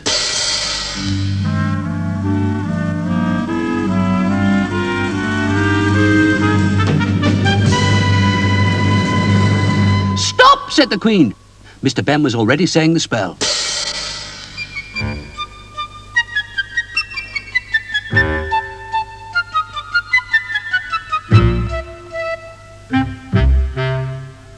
"I have it," said the queen. "I would like the king to look like that." And she pointed to a statue. Mr. Ben read, marked, sprinkled, pointed, and... there was the king, just like the statue. The queen was delighted, until she realized the king was just stone. "Oh dear," said the queen, "this is no good. Change him back." Mr. Ben had had enough. He liked the king. Everybody liked the king. Even the queen liked the king. She just wanted him to look different. Mr. Ben told the queen that things couldn't be changed to and fro forever. "Oh, please try," said the queen. "I realize now it's what he is that matters, not how he looks." "If I do," said Mr. Ben, "you must never try to change him again." "I won't, I promise. Just get him back," said the queen. With a flash, Mr. Ben brought the king back. Everybody cheered Mr. Ben. Mr. Ben thought they all seemed very happy, seeing that everything was just as it had been. The king, still laughing, thanked Mr. Ben. Another man appeared nearby. "If you come with me, sir, I'll take you back," he said to Mr. Ben.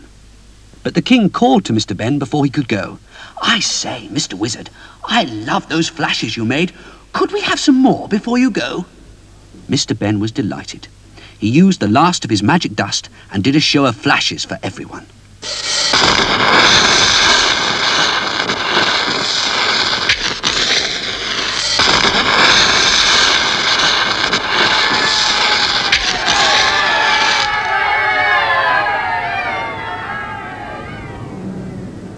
After that, Mr. Ben said goodbye and went through the door the man had shown him.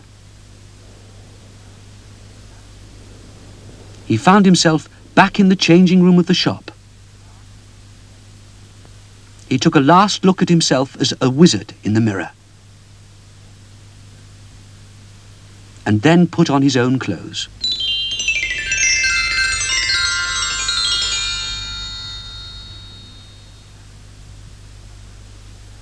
Back in the shop, he returned the wizard's outfit and said, "I like that king. I'm glad he wasn't changed." "Thanks to you," said the shopkeeper. And then, "By the way, the jar that held the magic dust is empty now, but you might like to have it." "Oh, thank you, I would," said Mr. Ben. And he waved from the door. "See you again soon." Back in Festive Road, Mr. Ben was happy. It's a very ordinary street, he thought, but I'm glad it hasn't changed.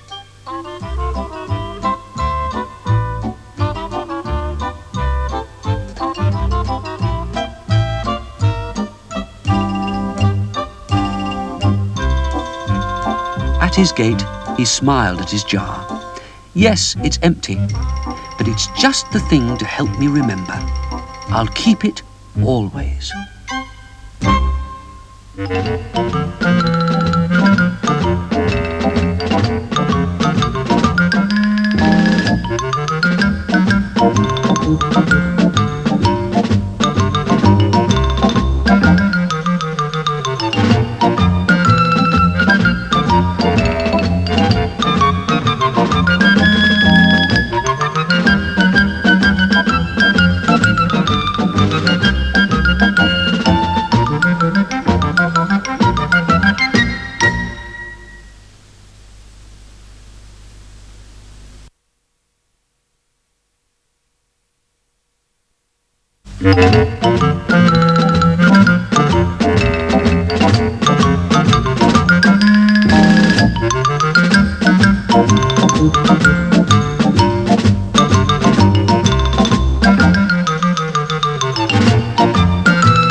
On the pavement, in Festive Road, a group of children were playing cowboys and Indians.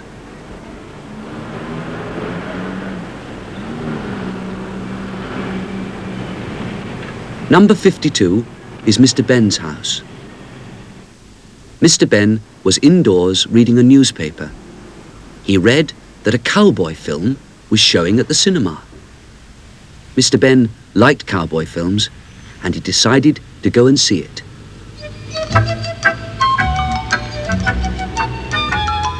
When he reached the cinema, he saw a long queue of people waiting to go in. What a crowd, thought Mr. Ben. I'll never get in to see the film. Never mind, I'll be a cowboy. I'll go to that special costume shop.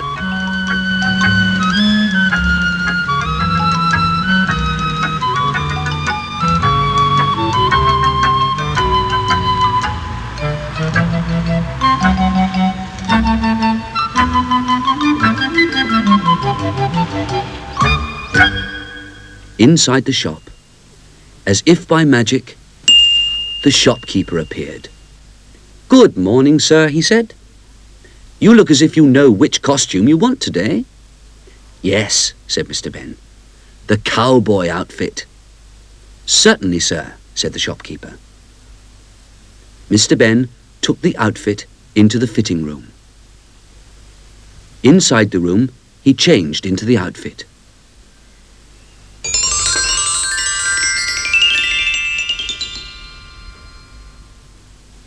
Looked at himself in the mirror as he usually did, and then went through the door that could lead to an adventure. Outside, Mr. Ben found himself in a rocky landscape. From behind a large pile of rocks, he could see little clouds of smoke. He went over to the pile of rocks, climbed up, and peeped over the top. The smoke was coming from a fire. A red Indian was waving a blanket so that the smoke from the fire made different patterns. Smoke signals, thought Mr. Ben, and he looked to see who the Indian was signalling to. In the distance, he saw a town of wooden houses. A cowboy town, thought Mr. Ben.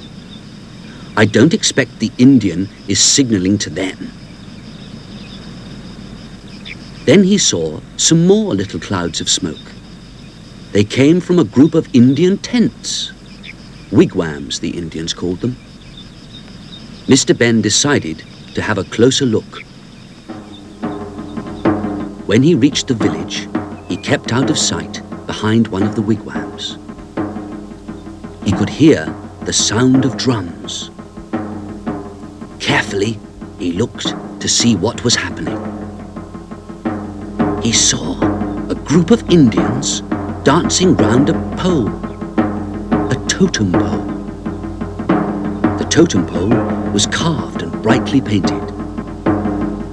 Mr. Ben looked at it carefully. It was the first one he'd ever seen. Redskins, Redskins will beat the Cowboys today. We'll beat the Cowboys today. The Indians were shouting as they danced. Redskins will beat the Cowboys today. We'll beat the Cowboys today. Redskins, Redskins will beat the Cowboys today. Redskins, Redskins. A war dance, thought Mr. Ben. I must warn the cowboys in the town. Beat the Cowboys today. Redskins, Redskins, Redskins will beat the Cowboys today. Nearby were some horses. Mr. Ben took one and rode off.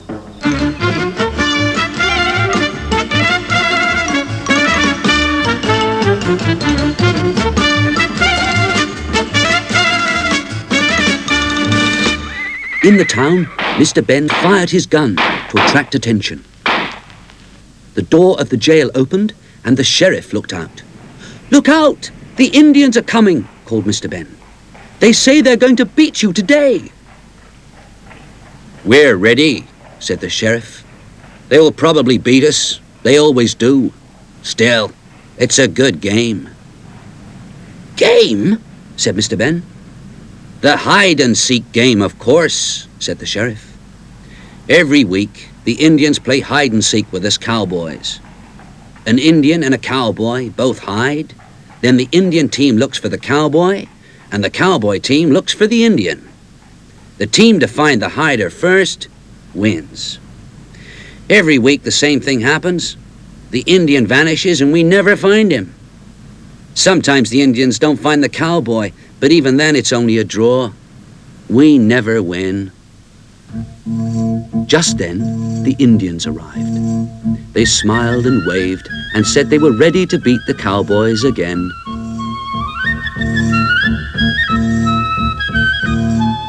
"May I play?" asked Mr. Ben. "Sure," said the sheriff. "You can be the man to run off and hide." The two teams lined up opposite each other. At one end stood the Indian chief and the sheriff. They were the judges. At the other end stood Mr. Ben and the Indian who was going to hide. "Ready," called the sheriff. Both teams knelt down and closed their eyes. "Go," said the chief, and Mr. Ben and the Indian ran off to hide. The sheriff and the chief began counting. 1, 2, 3, 4, 5, 6, 7, 8, 9, 10, 11, 12, 13, 14, 15, 16.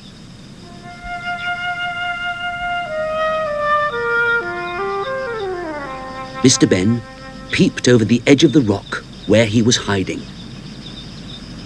In the sand below, he could see his own footprints. Oh dear, he thought. Anyone could follow those and find me easily. I must find somewhere else to hide. He looked around. Near the Indian village was a wood. Mr. Ben had an idea. He ran towards the wood, making sure that he was leaving a good trail of footprints for the Indians to follow.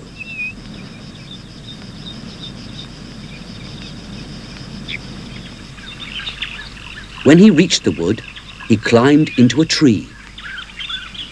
Mr. Ben's idea was to cross the wood by moving from tree to tree along the branches, so that he wouldn't leave any footprints on the ground for the Indians to follow.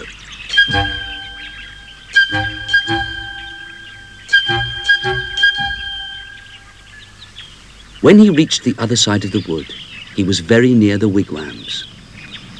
The next part of the plan was to walk backwards to the wigwams with bare feet. Now it will look as if someone with bare feet has walked from the Indian village to the woods, he thought. The village is the last place they will look for me. Mr. Ben hid in one of the wigwams. Through a slit in the side, he could see the totem pole. It looked even taller than he remembered it. There were the heads, the animals, the fish, the large bird, and the Indian on top. The Indian on top? That wasn't there before. It was an Indian, all right. The Indian who was hiding from the cowboys. 95, Back 96, at the start, 97, the counting had 98, almost finished. 99, 100. The teams rushed off to find Mr. Ben and the Indian.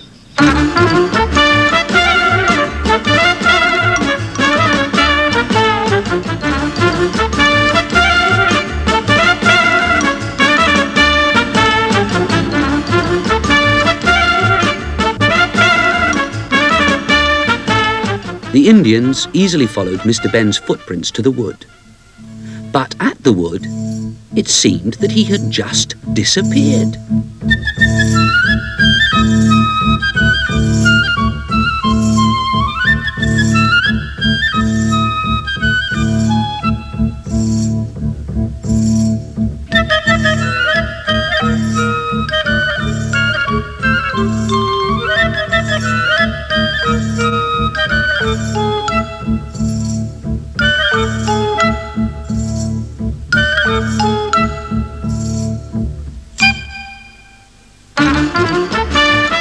Meanwhile, the cowboys had followed the Indian to the village, but they just couldn't find him anywhere.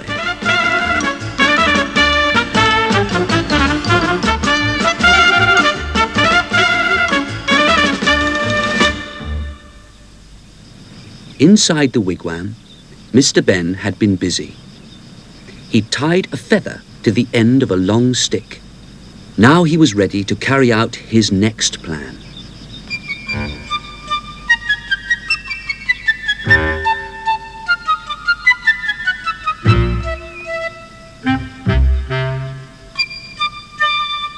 Suddenly, from above the cowboys, came a laugh. The cowboys looked up and shouted with delight. They had found the Indian.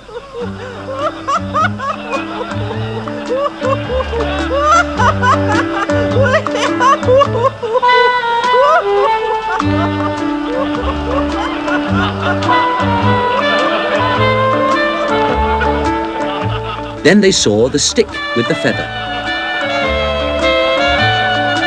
And Mr. Ben came out of the wigwam. The sheriff said, "You tricked the Indians when you hid, and you found the hiding Indian. You won the game for us. Thanks to you, we won for the first time ever. You deserve a prize." And he gave Mr. Ben his badge. And when Mr. Ben asked the Indians if they would do their dance for him, even they were happy.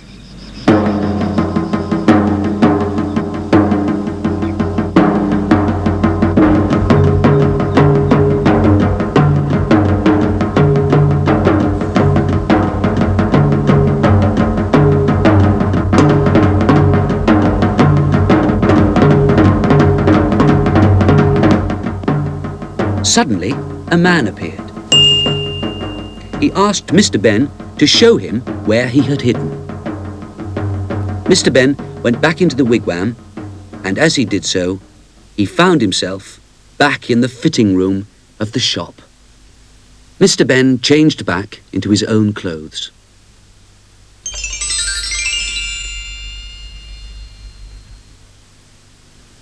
He went back into the shop and returned the cowboy outfit. "Thank you," he said to the shopkeeper. "May I keep the sheriff's badge?" "Of course you may, sir. You earned it," said the shopkeeper. Back in Festive Road, the children were now playing hide and seek.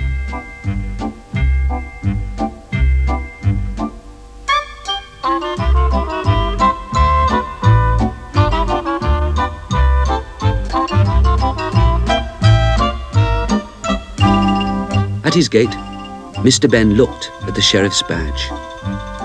He wouldn't forget that game as long as he had the badge to remind him.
It was another quiet morning in Festive Road.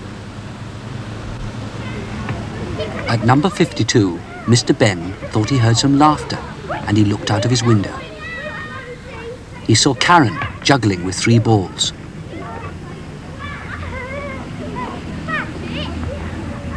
A boy balancing. Then he saw the group of children who were laughing. In the middle was Julian, wearing a funny mask. Mr. Ben watched for a while and then decided to go for a walk.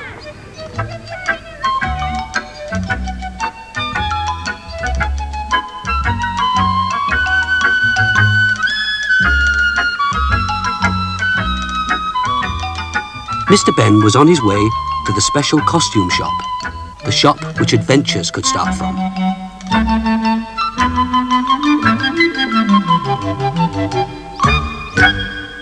Inside the shop, he stood and looked at the strange costumes and at once saw the one that made him laugh. As if by magic, the shopkeeper appeared. "Good morning," he said. "Would you like to try on the clown suit, sir?" Mr. Ben said that he would love to, and taking the clown's clothes, he went to the door in the corner of the shop, the door of the fitting room. Once in the room, he changed from his own clothes.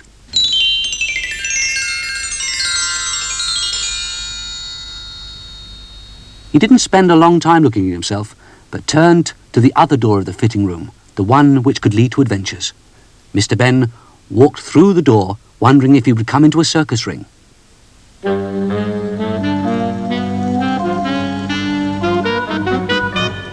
To his surprise, he found himself in an open landscape, beside a little car. He knew at once that the car was for him. It could only be a clown's car. Before long, Mr. Ben was driving the car gently along the road.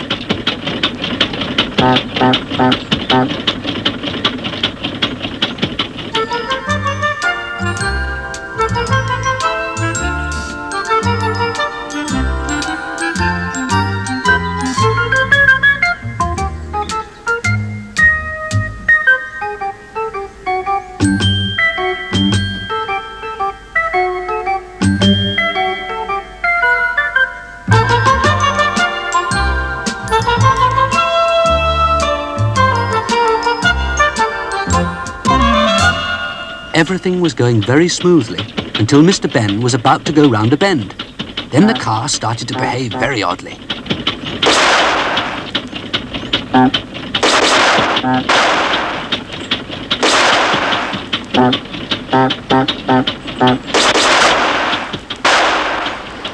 At the same time, Mr. Ben could see a long line of trucks parked along the road in front of him. Brightly painted circus trucks.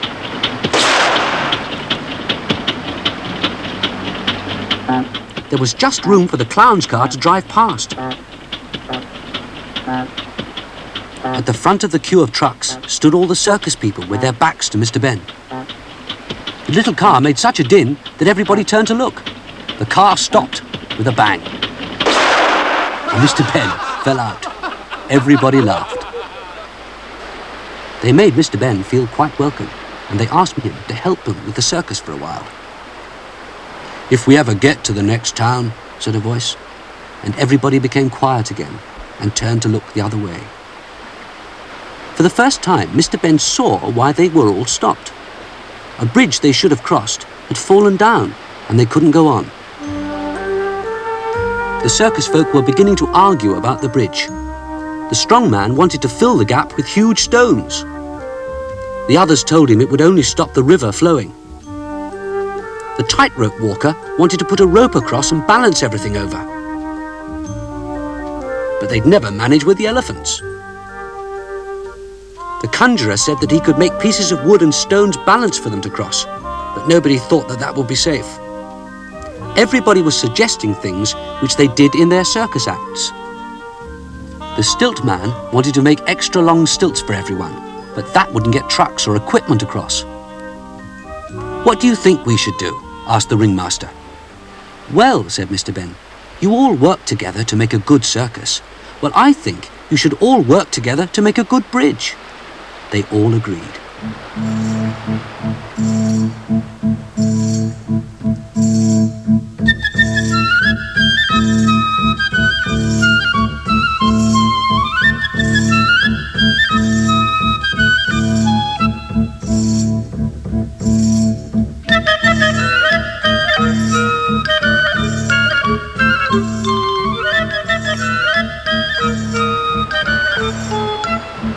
When the wood started to arrive, the ringmaster asked how they should build it. "If we build it on the side, we can make sure it's strong enough," said Mr. Ben. "Then we can gradually slide it into place." "But surely," said the ringmaster, "it'll fall in the gap before it reaches the other side." "Build the bridge longer than we need it. The extra will balance it." The bridge was started and gradually began to be pushed across the gap.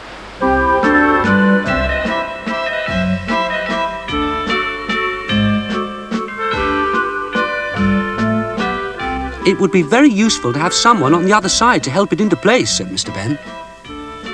The circus cowboy, who did rope tricks, used his lasso. He threw it and fastened it onto the rock on the other side of the gap, pulled it tight and fixed it. The tightrope walker had no trouble in getting across. Then the trapeze artist went over as well.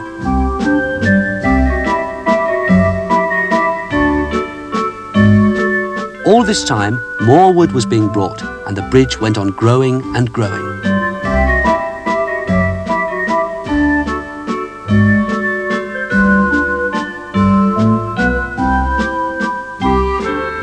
The stilts man put on his longest stilts and stood down in the gap to help the bridge over.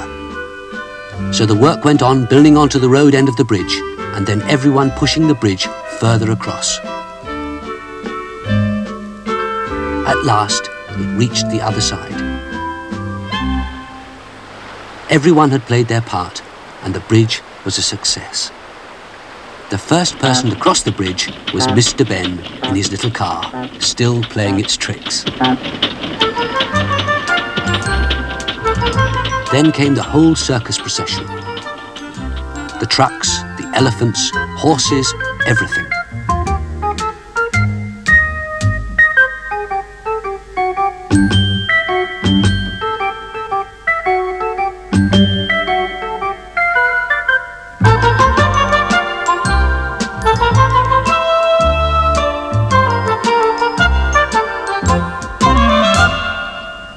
Once across the bridge, the procession continued happily to the next town, where they were going to put up the big top, the circus tent. The circus started with the Parade of the Stars.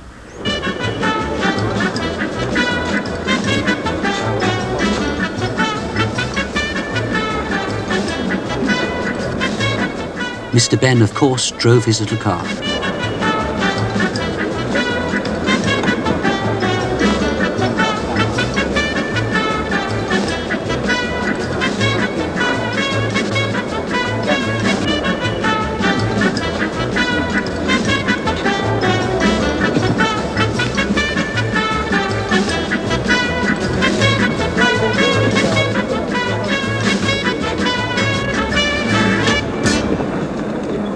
The first act was a balancing act.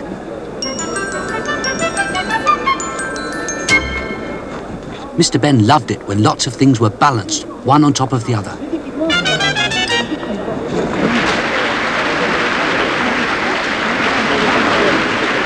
The second act was a magician who suddenly appeared. He looked very familiar, but Mr. Ben couldn't remember seeing him at the bridge. The magician made a ball disappear from under one box and appear under another. Then he held up a vase of flowers and made that completely vanish.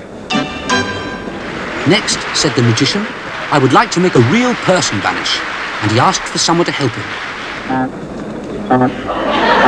Mr. Ben drove into the ring. The audience laughed. The magician pointed to a large box. Step into there, sir, and you will vanish, he said. Mr. Ben stepped into the box. And just as he'd expected, he found that he'd stepped back into the changing room of the shop. He took a last look at himself in his clown's clothes and then changed back into his own things.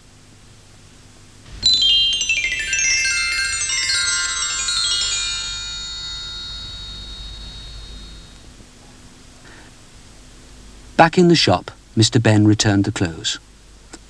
You're a good magician, he said to the shopkeeper. We can all do something, sir, smiled the man. Mr. Ben was about to go when he remembered he still had the red nose. I nearly forgot, he said. That's all right, sir, said the man. Perhaps you'd like to keep it. Thank you, said Mr. Ben.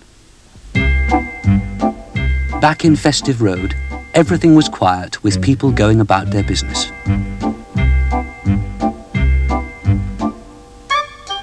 There was just one group of children balancing on stilts and laughing.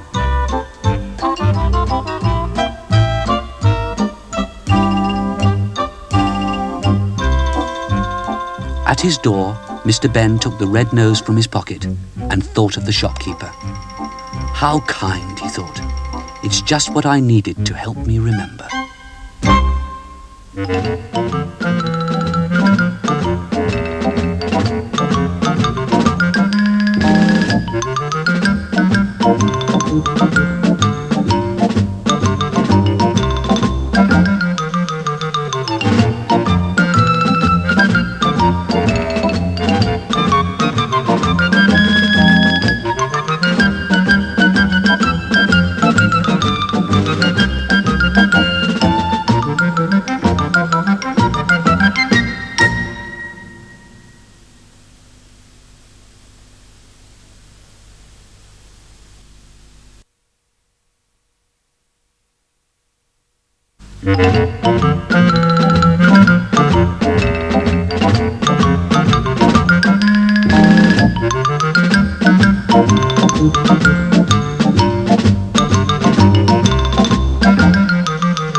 It was a sunny morning in Festive Road, and people were going about their business as usual.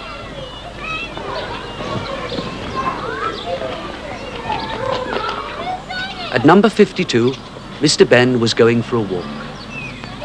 He stood for a moment and watched a man trying to sell a carpet to his next-door neighbour. The carpet seller's unusual clothes made Mr. Ben think of the costume shop that he knew, the shop that adventures could start from. It wasn't long before Mr. Ben was in the lane with the shop. He paused outside for a moment and then went in. Inside the shop, as if by magic, the shopkeeper appeared. "Good morning," said the shopkeeper. "Which outfit would you like to try today?" "That one," said Mr. Ben, looking at an outfit that reminded him of the carpet seller he'd seen earlier. Is there a carpet with it?" laughed Mr. Ben.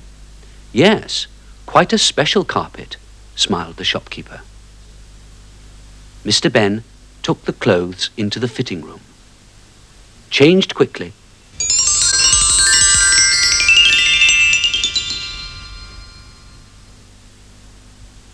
and looked at himself in the mirror.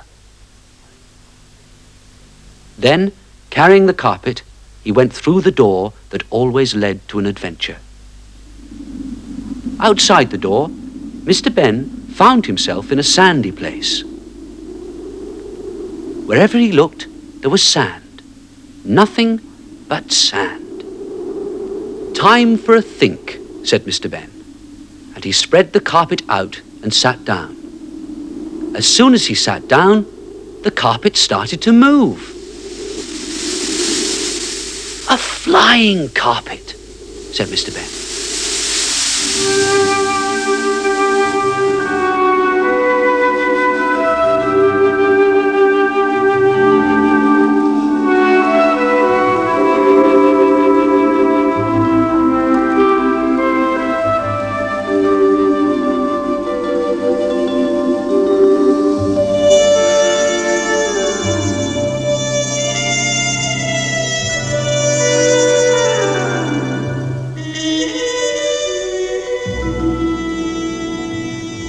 The magic carpet took Mr. Ben to a town and came down outside the gates.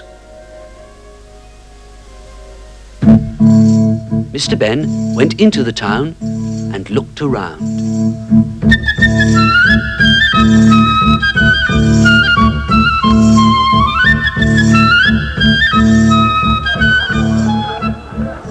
It was very peaceful until suddenly there was a commotion. A man was holding a boy by his sleeve. "Let me go! Let me go!" shouted the boy. The sleeve tore off, and the boy ran away up a side street. Mr. Ben carried on with his sightseeing.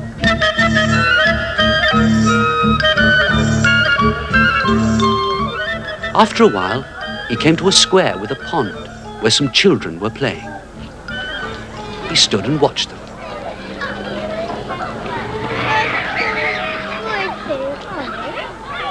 Then he noticed the boy he'd seen earlier. Just at that moment, the man appeared again. Mr. Ben was rather worried for the boy, so he followed behind them, making sure they couldn't see him.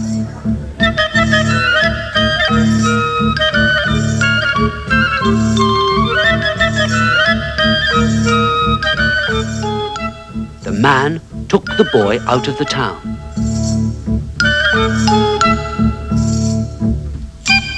They stopped by some rocks, and the man pointed to a hole just large enough for the boy to squeeze through. He said to the boy, "Inside that cave is a bottle. Bring it to me."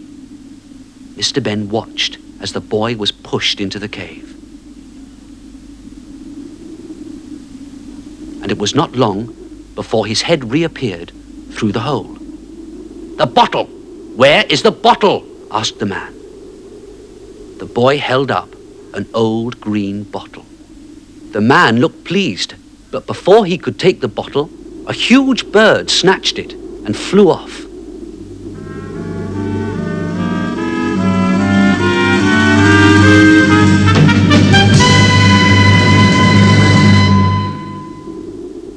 The bird has left the bottle on the rocks, thought Mr. Ben. Outside the cave, the man was shouting, "Get that bottle, and don't come back without it!"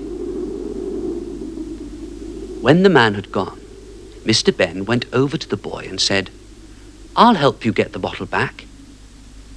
The boy was delighted, and Mr. Ben flew the carpet up to the place on the rocks where the bird had left the bottle.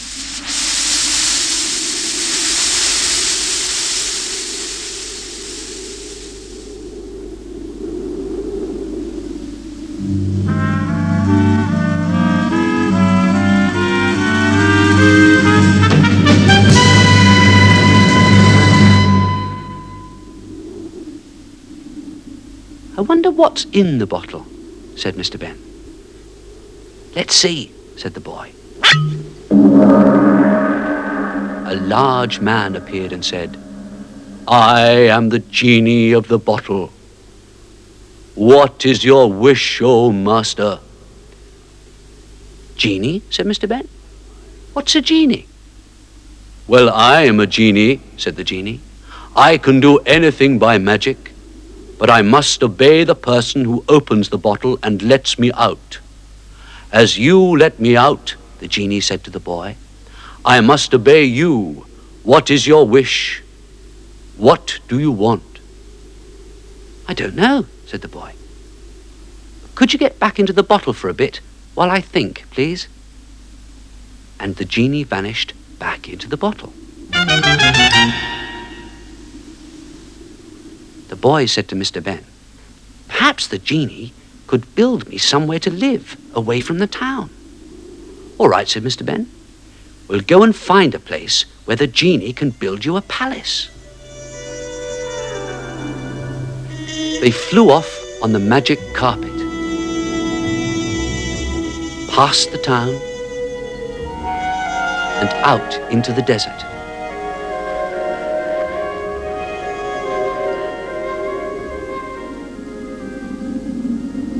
"This seems a good place," said Mr. Ben.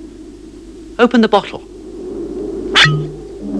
The genie reappeared and asked the boy, "What is your wish, O master?" "Please, I would like a palace," said the boy. The genie smiled, and in a flash, a palace appeared. "That's beautiful," said the boy. "But could it have some grass and flowers around it? And some trees?" "It's so hot in the desert," said the boy. "How about some water?" "That's just right," said the boy. And the genie went back into the bottle. "Come on," said the boy to Mr. Ben. "Let's look around."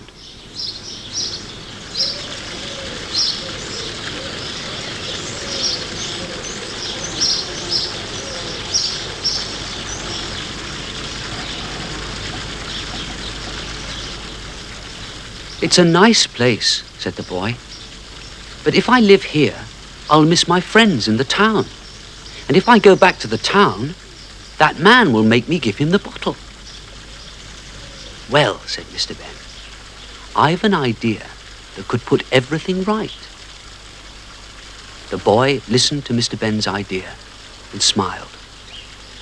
He took the stopper out of the bottle. "What is your wish, O master?" the genie asked. "I want you to make a cave near the town and fill it with bottles just like yours." "It is done, O master," said the genie. "Thank you," said the boy, and gave the bottle to the genie. "I'm giving the bottle to you," said the boy, "so that now you belong to yourself. And you can have this palace